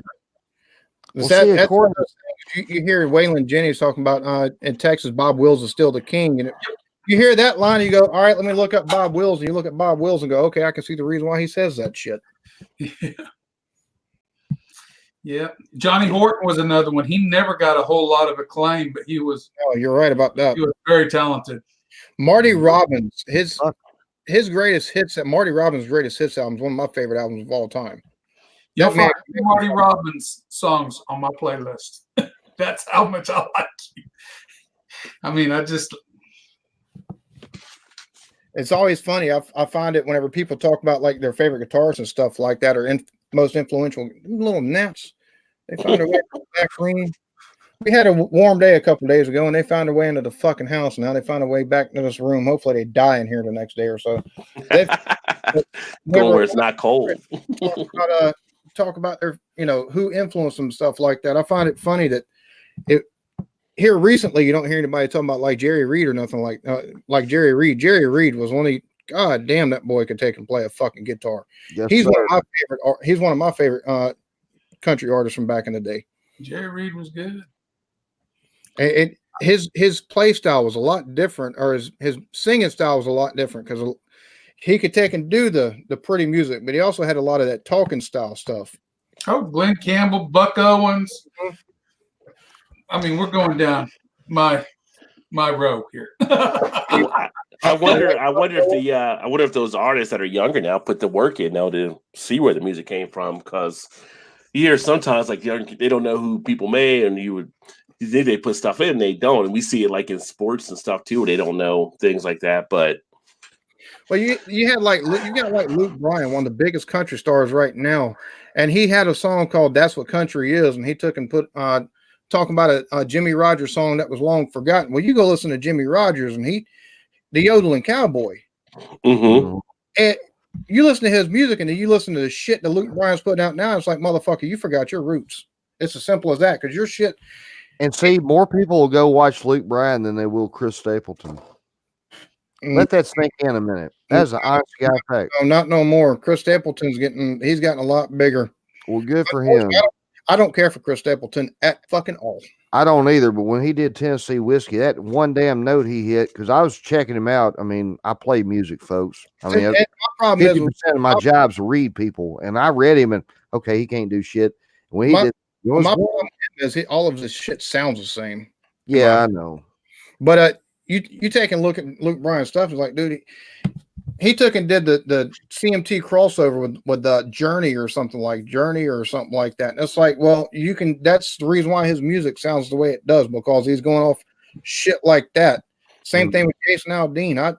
Jason Aldean's first 2 CDs were some of the best music that had been for country music out those years. Anybody the first 2 CDs, it all went to shit. Anybody on the panel or in the chat right now, tell us right now, is there one artist right now, current, not like elder, like what we like, current, that you'd pay money to go see? Public Enemy. Yeah, but that's old school. That's not. They're still current. They still perform. No, I know that, brother. But so does ZZ Top. Are you trying to say someone? ZZ Top. There you go. So you're saying it's someone that just came out recently? Somebody like in the last 5 years, would y'all spend any money to go watch? I might see like Kendrick Lamar and Eric Church. Maybe Kendrick Lamar. I don't know. I don't even know. I watched part of the Saturday Night Live stuff and everything like that, and I don't know what the whole fascination is with Lizzo, but people are going crazy. But I didn't really see anything there. I'm like, I don't know. Josh Turner's first 4 albums, you can listen to those. Josh Turner, yes, ma'am. He's got a voice like nobody else. Yes, ma'am. He asked best CCR song. My favorite by them is Bad Moon Rising. There's a bathroom on the right. Better run through the jungle. It's my favorite CCR. Best CCR song of all time is have you ever seen best CCR of all time? Looking Out the Front Door. Yeah, that's a good one. They had a lot of good songs. Yeah. Hey, Nave, we love Southern rock. Was it CCR that did Proud Mary first, or was it Ike and Tina? No, CCR, because she said that she dedicated to them when they did their version. That was a good song too. Yeah. So like, give it to you rough. Oh, that woman! Oh my God! Watch her do that. That was done in what, 1960 something? Yeah. Watch that woman and them legs do their thing. Oh Lord! I wonder how much her legs were insured for, because she had insurance on them. Yeah, she has some legs, my friend. Oh my God! It still brings back good memories. Yeah. I never been into grandma's, but I'm just saying, back in the day. Nah, I'm talking. Well, hell, even during the Road Warrior, they still pretty sharp. Blake, do his headphones down. Ooh. My wife over here talking about Lizzo. That's not like that. From what I've seen, it's kind of like the music's okay, but it's not like record breaking or shattering or anything.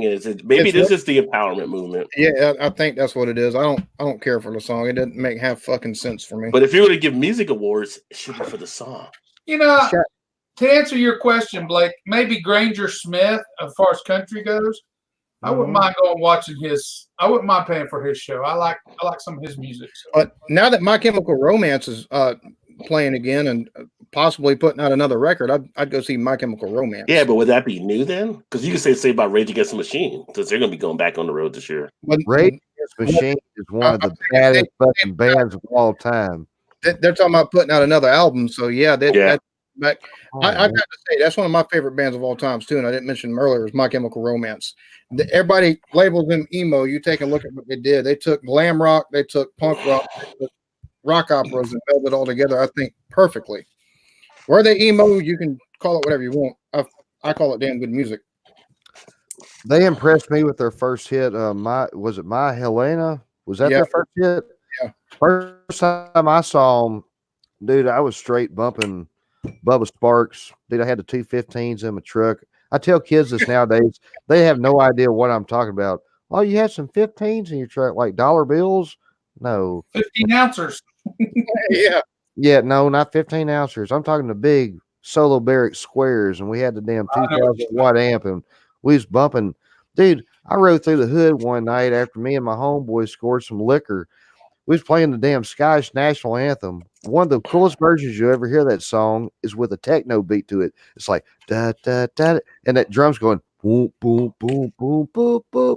And dude, we actually pull up to the stop sign and saw my homeboy over there. Shit, man, we sat around and hell, we got stoned out of our brains, had a good time, and that's when they turned me on to DMX. And DMX became my favorite rapper.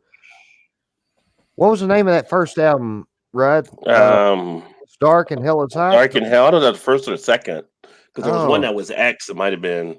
I think and there was X, and then it's then that one. Well, I heard that one. See the Smokers. I mean, for DMX, when he did "What's My Name," that's what really blew him up. Bro, DMX was a man at one time. But then Party Up became like the commercial release. Yeah, but now when you hear it now, you're thinking, man, what in the hell was I thinking? Shit, back then it was like, hell yeah, DMX. But I still get hyped off of "What's My Name" or with the Rough Rider anthem. I know, but when you hear "Party Up" now, it's kind of like, oh, that should be like on the dance hits. I heard it at Walmart. Yeah. Oh, God, have I gotten that old? I'd love to go see some Daft Punk. Daft Punk be a nice group to go see. Yeah. Yeah, my wife wanted me to take her to see the Chainsmokers, and Salt and Pepper came, but we didn't. Wasn't able to see either one of them. She'd like to also see Sublime with Romeo, but he's not Bradley. I don't know. I'm sorry. They said Salt and Peppers. Salt and Peppers performing again, but they're in a lawsuit against Spinderella. Yeah. Sublime's one of my favorite bands of all time. My wife, I don't think Sublime's torn again, though, right? I mean, it's kind of hard. Well, no, Sublime's touring, but they've got a new lead singer, Romeo. I was going to say, I'm sorry, too soon. Sublime with Romeo, and he does all right, but he's not, like she said, he's not Brad level. Damn, homie. They make some damn good music. My humor sometimes, Blake, I tell you, it's just it goes to spots. My wife was like, "Why would you say that?" I'm like, "Well, why are you laughing?" Exactly. That's the point. I get my wife to laugh. I'm like, "That's good material." Put that in my little joke book right there. I'm going to remember that one. Sounds like your wife has a sense of humor. Mine doesn't. Yeah. I make her laugh at stuff she doesn't want to laugh at because it makes her feel bad about laughing at it, but she still laughs. So that's all good. Hey, to everybody still watching right now, man. Happy New Year's. We're just getting on here having a good time, dude. I enjoyed that conversation about the music, dude. Gosh, I felt like it overtook everything, but damn, that was great.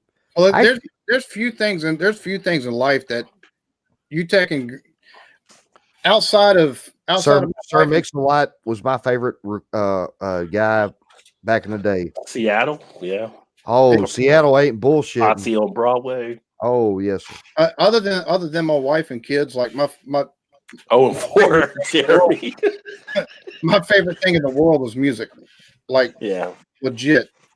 I love taking and doing the Cybertruck stuff and the EVs and stuff like that, but my jam is fucking music. Yeah. I've always been too big into music. Back in the day, I used to write poetry and stuff on the side, but music has always been like a main thing there. I do that. There you go. Yeah, I haven't written in a while. I've had stuff, and the last time I wrote, I was pissed off. So and under the influence of alcohol. Not you.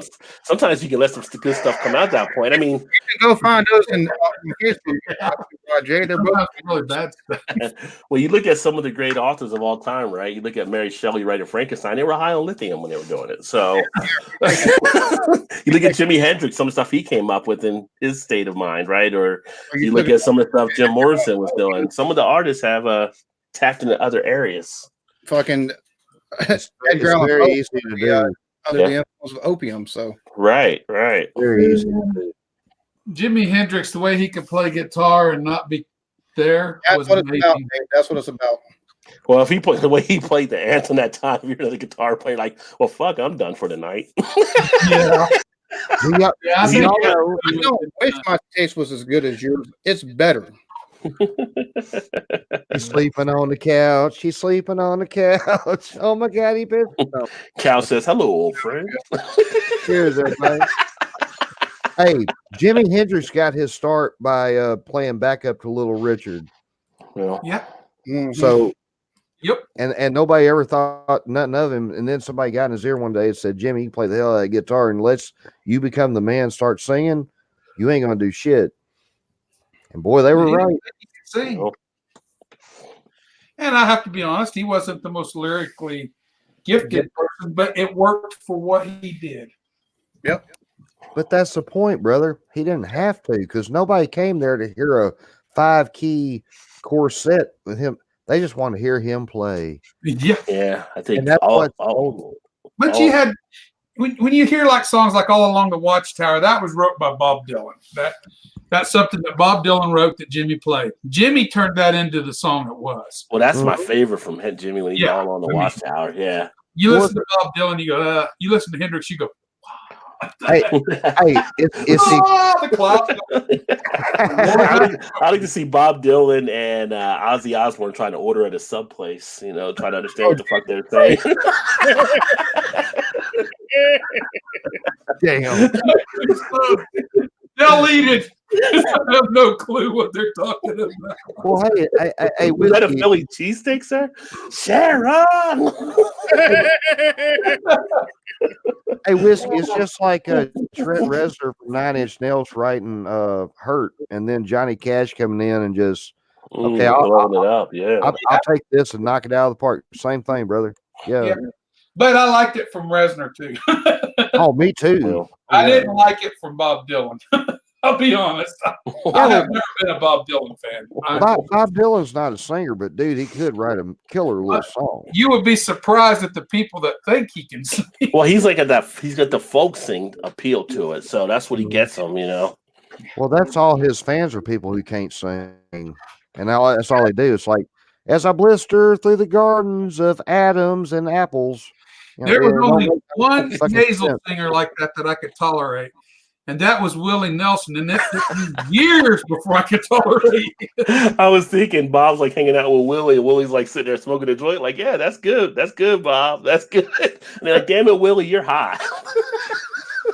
Big Daddy, you're right, brother. Life ain't easy for a boy named Sue. Yeah. That's a great That's song. a funny song by Cass. You're right about. Well, Ozzy Nugent and probably the lead singer of the Stooges. Fuck, what's the name? Alice Cooper. No. He's crazy too. No, the lead singer of the Stooges. That wasn't Alice Cooper. That was Oh hell. You broke up. What are you talking about? They say Cooper's like a scratch golfer, like a 3 or something handicap. Hey, by the way, just because I don't like Ted Nugent, he can play the shit out of a guitar, dude. Oh yeah. Stranglehold's a great song. Yeah, it's a story. It's about the story with Dylan for sure. Yeah. Oh yeah. It's not. Yeah. That's for damn sure. That's right, Nave. What's up, Big Daddy? How's it going? Good to see you again, Big Daddy. Chronicle. What, Big Daddy? I'm what's drunk. he drinking tonight? What are you drinking, Eric? What do you got there? I tell you what. Let me just say, this shit I'm drinking this still. 22-ounce bottle, but I'm in good shape. This shit right here is good as hell. I could put this on par with Bourbon County Stout. This is some good ass shit. Hold on, let me. Hey, there you go. This is like a triple oatmeal Russian Imperial Stout, 13.8%. Smooth as hell. You don't get the alcohol. You get a nice feel. It's like dessert in a glass. Wow. So, Damn. This Hey, thing brother, is good. I'm not trying to get in your business, but how much would one of them cost me? On a I think this one I got was and it wasn't a Rod J deal before anybody asked, so it was full price. I think it was like 13 or 12.99. hey, But that's not bad. That's a 22-ounce bottle. That's not I bad, wanted to bro. buy those for a long time, Hopping Frogs, because I just too much artwork and not.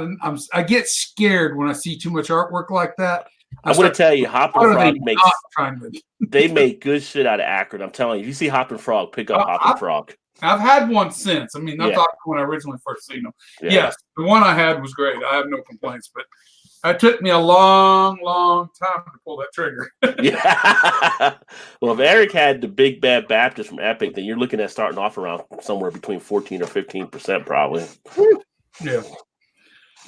So he's Expedition and Expedition's like 10 and a half or so for the base, and Willitize is like around 10 or 11. So yeah, he's rolling. Yeah. He's like who was Limp Bizkit, rolling.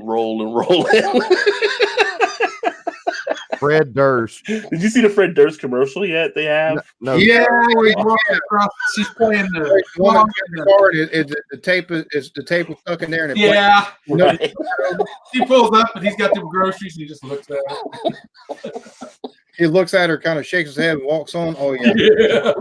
I cannot believe that these Redheaded musicians- Stranger, that whole album, Redheaded Stranger, was fucking awesome, dude. Like, It was a good album. I can't believe the only musician on the panel is totally out of the loop of this. I've not seen this commercial. I don't know. Oh, it's pretty funny. It's like but I don't know if hey, it's CarMax. It's one of the auto dealer commercials. Yeah. and for those that don't know, Limp Bizkit's making music again. They've been touring for a while, but they actually putting out a new album here shortly. Boo. And my wife talked about the Sugar Cookie International Delights. Sugar cookie honey goes down so smooth. Well, baby, it doesn't have alcohol. That's the reason why it goes down so smooth. rolling. Keep rolling. I can't type either. So it's funny. It says they don't know who Fred is. Well, I took and watched a couple of concerts that people have done from the last couple of months with Fred Durst, and it's like, what the fuck did these kids grow up on? I don't see a fucking mosh pit in sight. I don't see anybody fucking crowd surfing. Everybody's got their fucking cell phones up. You stupid bastards, hit somebody in the back of the head and start a fucking mosh. Now, Eclectic Beard. That's the Don't wrong get- thing to say. You don't want to offend anybody. Any of these. You can be doing that shit. You don't need me listening to rock music in the first place. Amen, homie. But I'm sorry. Okay, I want to tell you a little story. Blake likes my stories. You'll like this one, Blake. It's story time. When I was in the Army over in Germany, Yes, you know, sir. all those white boys over in the United States, most of us played football back in school and stuff. So we Yes, joined the Army. We go over there. One day we wander into a punk club. We're Not like, you. oh, yeah. Oh yeah. Punk club, it didn't matter. We laid people out. I mean, they run us. People were piling up in the corner, laying down, not breathing. I mean, we broke ribs, I think. We didn't hit as hard as we could, 3-point stand, come up there. Oh, We taught them all about slam dancing. Say, there you go, America. Love the next time we came. so here's my question. The next time y'all came there, who bought the drinks? Y'all or them? They didn't let us in. They would not let us in that second. It's like the Chinese buffet. We close now. You gotta come We on. don't see your cat. It's all chicken. First time I saw a mosh pit, I was 18 years old. I just graduated from high school, was down in Alabama, went to a musical festival, jumped right the fuck in. I had so much fun. Hey man, that's what it was all It was about. fun. That's But what it's fun for fun. the other people. Oh, nice. I went to a Puddle of Mud concert back in Jacksonville, Florida, not long after they took and got and this is a small club too that we went to. They had a upper level, and then you took and walked down into like a bowl type area. Stage was right in front of you.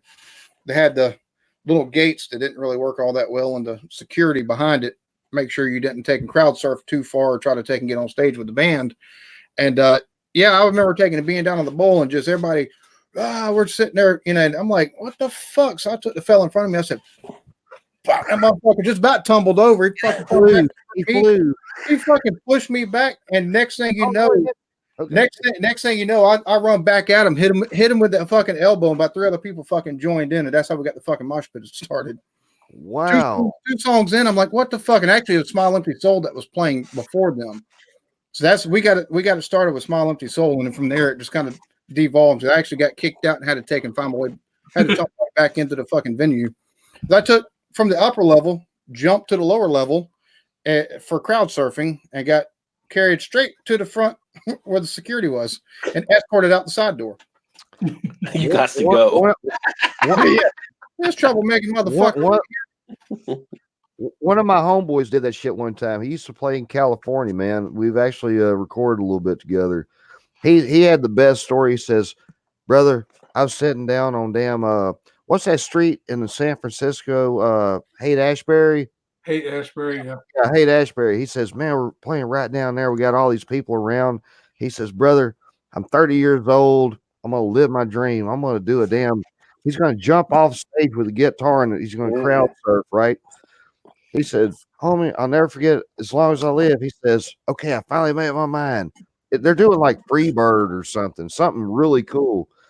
He runs up, he jumps, right? And every one of them son bitches scatter like ants. They all get like away. He said, man, I landed on my Les Paul on concrete. Like I dislocated my 3rd vertebrae. Yeah, that would be good. Well, Freebird's not a crowd surfing song. If they'd have been no, seriously, if you do it right, you can. You gotta know your environment, man. You can't just be jumping out anywhere. You gotta watch it. You gotta remember them bunch of meth heads, opium heads down there in Haight-Ashbury. Their arms are all that big around. Whoa! People are probably like taking their cell phones and messaging and look at this dude, he jumped off the stage. Jesus Christ. In other news, this dumbass didn't get caught jumping off the stage. It could happen, man. Hey, video, welcome back, buddy. Yep. Yeah. Welcome. You haven't missed a whole lot. We're talking about the same shit as we did whenever you left. Music. Yeah, he left with it about music. He came back. We're talking about music. Mm-hmm. All right, Jeremy. Crowd surfing and shit like that. Just throw them back straps with a little dry ice in the package. Mail them to me. Yeah, we'll see. Bottle me up some good whiskey. We'll see what happens. Oh. Well, I guess I'm gonna have to apply for a dope permit. just work your way around the basement there, Whiskey Scout. Like,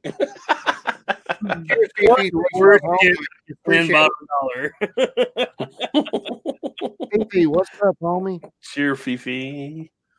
It's good to see you, Fifi. Yes, it is. Reason my phone is not fucking working. You must live in Arkansas. I got jury duty next week for the first time. That should be interesting. Oh, I'm looking forward to it. I got the federal, not the state. I got the federal. See, I had the same thing come in.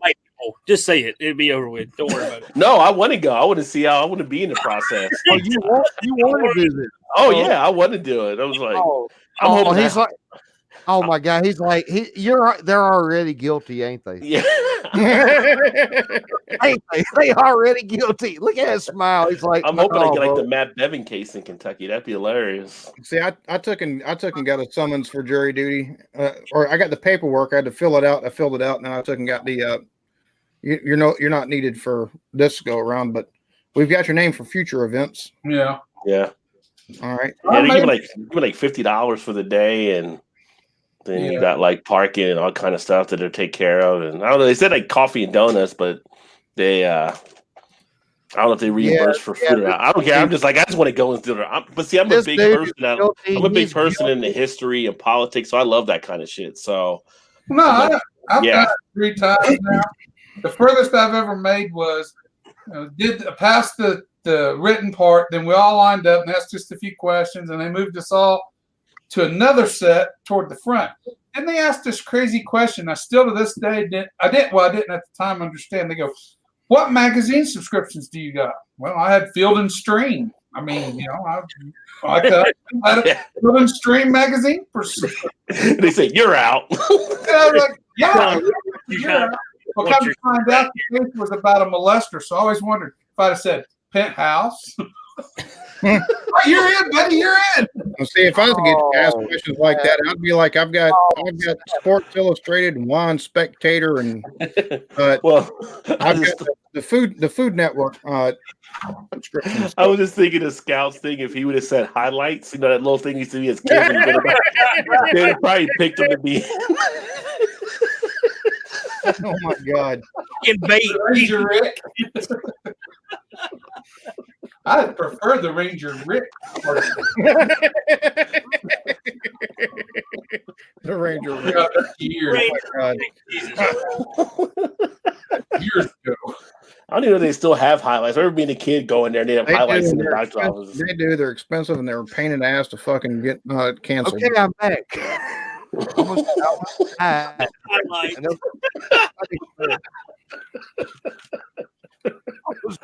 real, I can't get my breath. I was like, oh shit. No, but when they had like Bevan when he left, because he's going to be under FBI investigation for the people he pardoned. He pardoned like one of the guys here where I'm at in this county that went for molesting a 9-year-old girl. Oh, wow. And like he only served like 3 years, supposed to be like 30 or something like that. And the family, I mean, I don't know if it'll be that case or either, but it's just like people in Kentucky are pissed right now. All these people he let out. That's rightfully so. Hey, Rod, if you do go over that, you have my blessing to say guilty or whatever you feel. There's some shit that's unforgivable. Now, if there's some 70-year-old woman come up there, I've never had a speeding ticket, and you're over there guilty. I don't know if that's, I mean, come on, dog. I could be bribed by sugar cookies if it's a 70-year-old lady. Hey, by the way, I've never heard of somebody with a speeding ticket going to a jury, but hey, I guarantee you, I'd fight mine until I got a jury. maybe that's an Arkansas thing we don't know about. No, you can do that here too, but most people are just taking. Hey, they asked Well, yeah, but the judge decides, not the jury. She'd be like, "Do you like snickerdoodles?" Why, yes, I do. Not guilty. Not guilty. Oh, you asshole! That's funny. Yeah. He beat me to it. Crap. We've got around here. They're like you can either agree that you're guilty or you can disagree, and you have to take and go before the sheriff at the town hall. Really? Motherfucker, what kind of option is that shit? Because the sheriff's the one that wrote the goddamn Right to me, you piece of shit. Right. That's that southern. That motherfucker took and got me. He said I was doing 50 and a fucking 35, and I was doing 35 and a motherfucking 35. That motherfucker is across a fucking 4-lane highway. I go around the fucking curve. That's when that motherfucker hit his blue lights, hauled ass across. I was a fucking mile down the road from where he fucking clocked me. In the state of South Carolina, if they take and lose visual contact, they can't pull you. Really? Yes. Wow. That's why you for it. I didn't know until after I took and got down a ways a good bit. He took and fucking told me that he took and clocked me across a fucking 4-lane highway. He said, right as you was going around that curve right there, you hitting 50. I said, no, it's not. I said, I was doing fucking 35. So the 50 is not until you take and get around the second curve up here. I was doing 50 whenever that motherfucker pulled me. And I was a fucking mile up the road from that goddamn sign. But I had to take. He's like, if you disagree, you have to take. If you don't take and prepay, you got to come up here. And I went up there. And the lady's like, "Are you guilty?" I said, "Fuck no, I'm not guilty. Whoever I got to go to." She said, "The sheriff." I love it, dude. He's going down with the ship. I love it. That's fucking dumb shit. No, always plead not guilty. Say they got to prove it. Yeah, because a lot of times they find out you can win them. Their radar guns are calibrated. He's no longer the sheriff in this fucking town. He's no longer the head fucking cop. He had to transfer to another fucking town to their fucking police force because he's under investigation by the South Carolina Law Enforcement Division up here. Planting pot on a fucking on a sled agent down here. I have a major announcement to make. Oh, look at Georgia. They ran a fake field goal for the first down.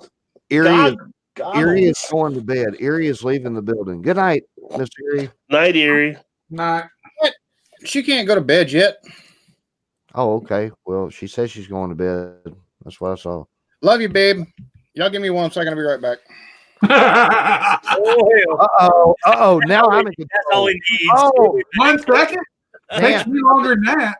dance, puppets. I Dance. feel better now. Yeah. Hey, I'll tell you what. One He's time gonna I smack it and flip him. He's not gonna rub it down. have I ever? I heard that. Have I ever told y'all the story about the time I got summoned for jury duty? No. I got summoned for jury duty about 2 or 3 years ago, right? And I done made up my mind. I don't want to fuck with this shit. You So just lit up a blunt. exactly, dude. Listen, they're gonna pay me $8 a day. $8. Oh, you better milk that. That's $1 an hour. Yeah. No. So anyway, I already More knew than that on the corner. out in the streets. Just saying. Yeah. So anyway, I walk up there and I done made my mind up. Okay, I'm not gonna wash my hair for like 3 or 4 days. This is gonna be the most stringliest, oiliest, everything together. I'm gonna wear like this pink bandana. I really threw on a pink bandana.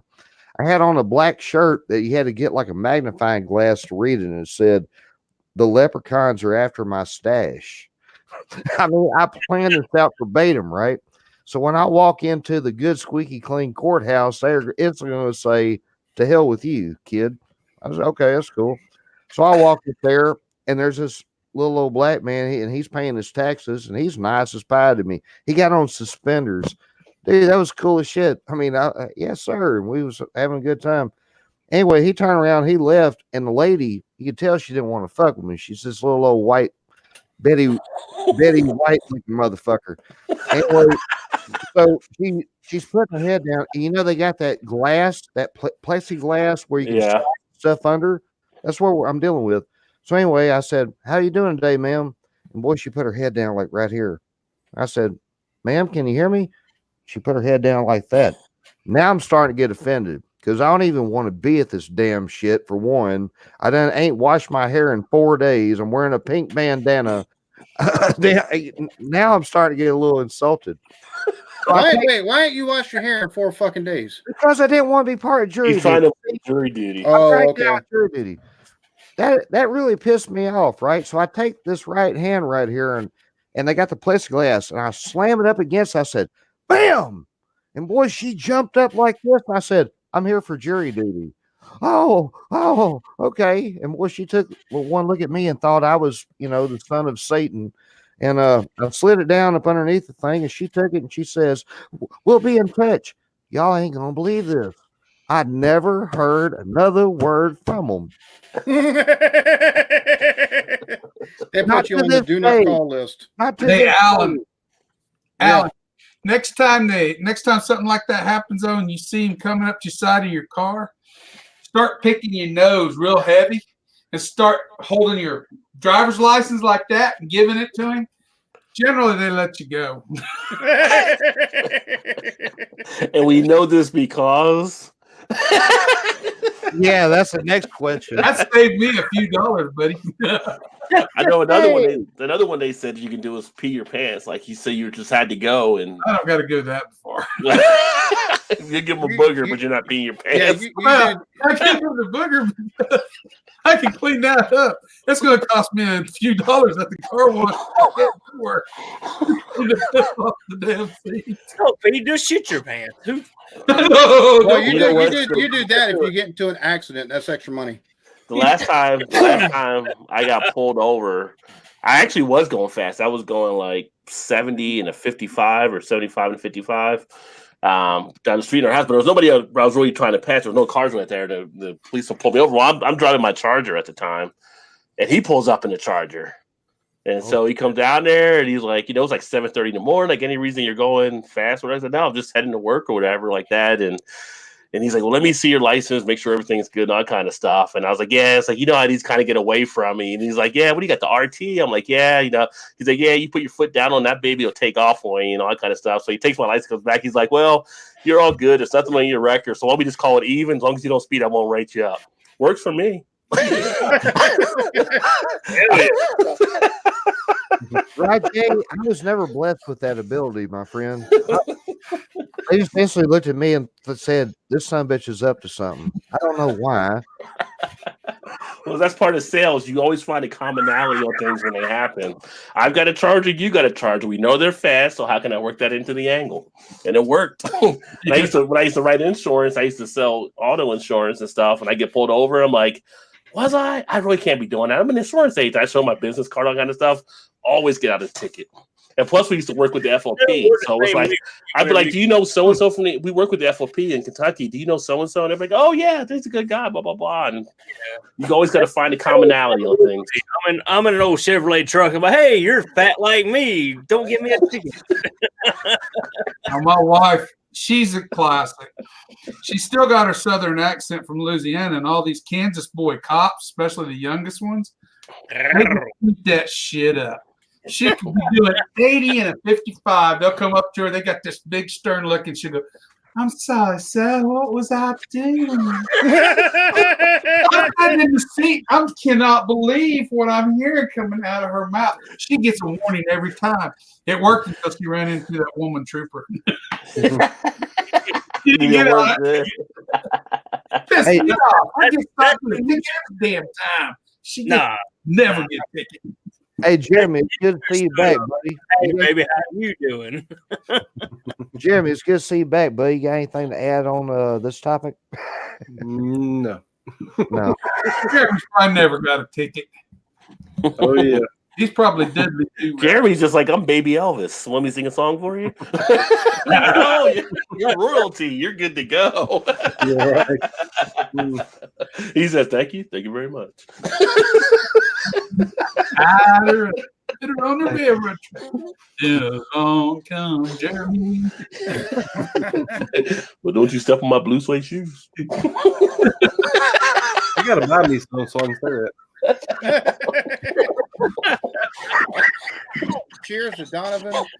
Thanks for stopping by, buddy. Appreciate it. Donovan. Cheers, Donovan. Happy 2020, brother. Happy Yes, sir. everybody, dude. That's why we got on here, man. First day of the new year. This is our year. All of us. Everybody in the chat. Everybody. Cheers. See, I gotta get you guys over to my channel for a beer chat, but my hours kick over on Friday. So I got like an hour and 33 minutes left on StreamYard, which will be the Beer Flow show tomorrow night. But after that, I have 20 new hours on Friday. Nice. See, mine I've got to take and wait till next Monday. So, Yeah. but I've still got. I'm gonna end it here in a minute because we're almost at 2.5 hours. I've got just under 6 hours left. So, or I had just under 6 hours left. So, take and do 2.5 now, 2.5 for Sunday. If it doesn't run a little bit further, and be good to go. So. That, and the fact I've got to take and actually make some videos to put out tomorrow. I wasn't able to do that earlier, unfortunately. I work on it a whole lot worse than I do. And What's that? y'all work on those videos a lot more than I do. That's for damn sure. No, but I get lazy and I don't do one for a while. Not so much lazy. I just kind of get distracted doing other things. Then I realized, it's been a week or so since I've even thought about making a video. Well, after I got pissed off and offended, it took and give me the fire I needed to take and make something on my channel. We'll say with That's YouTube what did it for me. With YouTube, consistency matters. So Yeah. if you go stagnant, then it starts rolling you down in the algorithm and all kinds of stuff. So you got to stay on the schedule. It does, and I suck at it. Hey, by the way, to everybody who likes me or hates me or indifferent, this guy's the reason why I'm on here because he actually invited me onto the crew, and I've been happy ever since, man. I'll tell you what, I've met some of the coolest people here. I get to hang out with some of my good friends out here. I talk to these people more than I talk to my family. And I'll be straight with you, I kind of like them more than I like my family. Cheers, Nave. Appreciate you stopping by, homie. This is the old saying, you can't pick family, but you can pick your friends. No doubt. We have a black friend over here. Yeah. Cheers to the Naves. Thanks for stopping by, buddy. We greatly appreciate it. We enjoy your company anytime you decide to stop by, man. Cheers to you, brother. And Baylor is driving right now, but Georgia's up 26-7. Yeah, the first 5 minutes of that game, I seen the writing on the wall. Fuck Georgia. Not to talk football games. I know we're saying it for Tuesday, but damn, an SEC team screwed me today.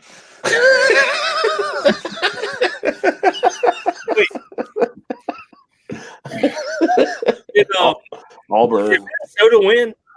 You shouldn't have got your hopes. Yeah, Minnesota won. Yeah.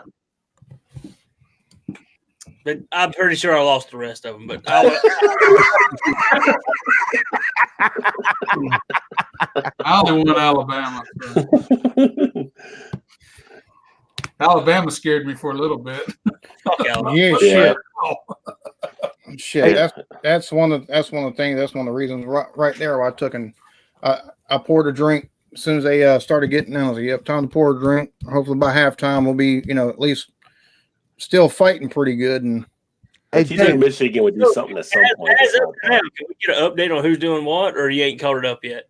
We'll take and worry about that Tuesday, homie. We'll worry about that Tuesday.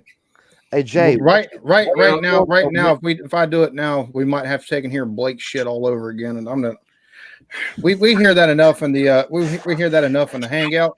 Sure, this is the New Year's Eve. This is the New Year's stream. I'm pretty sure I jumped up a notch, which I think I caught Blake because he was only 2 games up going into Saturday. Cheers, Malted. What's up? That I don't want to take and let y'all. I can't let y'all know how bad I'm doing. So I mean, I'm sure I'm the worst of the group. So I was like, it's not about you. It's oh my god, they fumbled at the goal line. My 8-0 run. I hope to God. I hope that got me up somewhere nice. Well, cheers and Malted. Thanks for stopping by. And thank you, Malted. You'd be joining. We're about to take and call it a night here in a few minutes.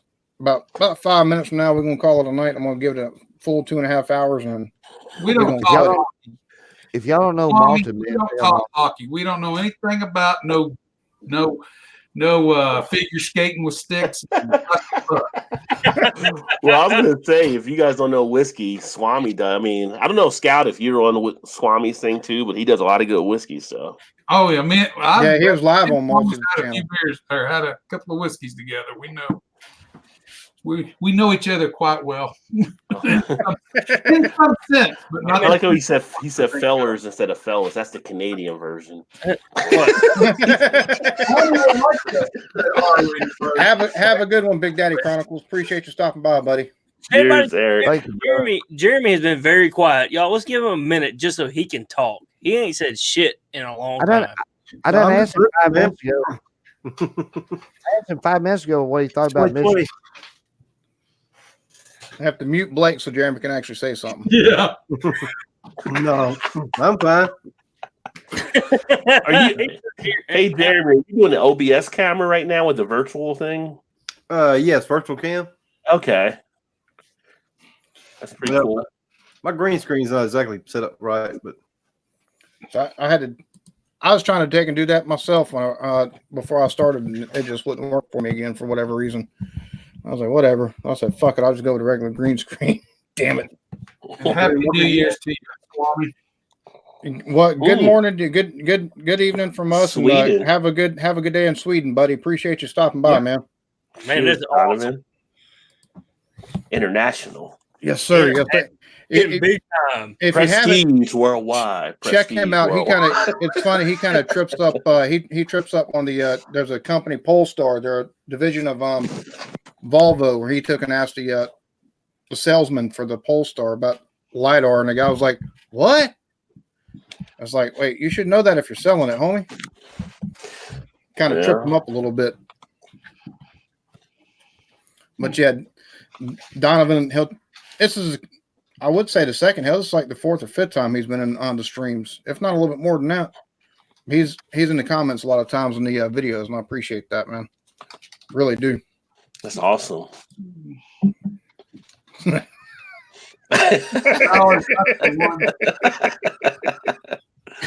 Not That's always pretty right. good. Mumbling word salad. I love malted. So he might be right. Happy New Year, Swami. Yep. Blake, I muted you. I didn't take and kick you off. He don't know the difference. He's probably visiting a Coke can right now or Coke bottle. Oh, that's true. That's true. Daggone. I tell you what, I've enjoyed it tonight, fellas. I appreciate y'all hopping on here. Yeah, me too. I wasn't expecting. I was just saying what y'all were up to tonight. I'm glad we got to jump in. Yeah, appreciate being on. Have a good one, man. Take it easy. See you later, Malton. See you, Swami. Yeah, hell, it was one of those things where my wife is like, I told my wife I might go live. She's like, I wish somebody would, damn it. She hates talking by herself or something. She's a YouTube fanatic, I think. Yeah, since she took and jumped into chats and stuff like that, she loves it. Dude, I hear every time Rod fucking goes live. Like I could be recording the video and I'll hear and I have to stop it and then fucking fucking record a part because she's on Rod's live and I'm like, I can't fucking do anything about it right now. Let me hold on. Let me finish this shit. So I know whenever Rod goes live, she loves whenever Blake goes live and and he's got a panel, or she loves when Jeremy goes live and he's got a panel. She called whenever BDO had us all on there and stuff like that. She loves watching everybody. She calls it her crew. So y'all are all part of her crew. Just to let you know. Cool. Yeah, as soon as she comes in, she can be definitely 100% the boss. Oh yeah. Hey, you don't live with her, so you're 100% the boss already. Exactly. Even until you QT, you come in just as we're about to take and close it down, homie. I just got me a pizza. I'm sorry I had to step away. I just had to pay this chick $22 to bring me a pizza. Oh damn. Hell yeah. DoorDash or something like that? No, Pizza Hut. Cheap. Oh, okay. Yeah. What kind of pizza do you have? I got me a buffalo chicken pizza. And that costs 22, bro. What the fuck is wrong with you? Why the fuck you getting? You can't get like pepperoni with stuffed crust or some shit like that. There's a guy who allowed me on the panel. 22 for one pizza? Yeah, that's kind of expensive, man. Hey man, it's got chicken on it. It's got yellow peppers. It's got purple red onions. I'm colorblind. Forgive me. Red onions. So yeah, it looks delicious. A lot of money. Yeah. Oh, of course. But well, Oh, you get delivery fee. Well, you probably including the tip and stuff too, right? Yes, sir. Yeah, so you put the tip and all that stuff in. It ain't bad. My white butt's too damn drunk to drive. So hell, bring me a pizza. That's all I'm saying. So Better than you making a Taco Bell run when you're drunk. hell yeah, homie. Hell yeah. Plus you get the shits later. That's why we work together, Blake. That's why we work together. Oh my god. So on that note, we're gonna take for Mr. Rod J. Beer Ventures, Mr. Bottom Dollar Outdoors, Mr. Whiskey Scout, Mr. Jeremy Vinson, and Mr. Blake TV. I'm the Eclectic Beard. Thank you everybody for watching, for commenting, for leaving likes, and if you haven't checked them all out, check out the fellows on the panel. Show them some love. Y'all have a lovely one. Peace. Happy New Year's, motherfucker.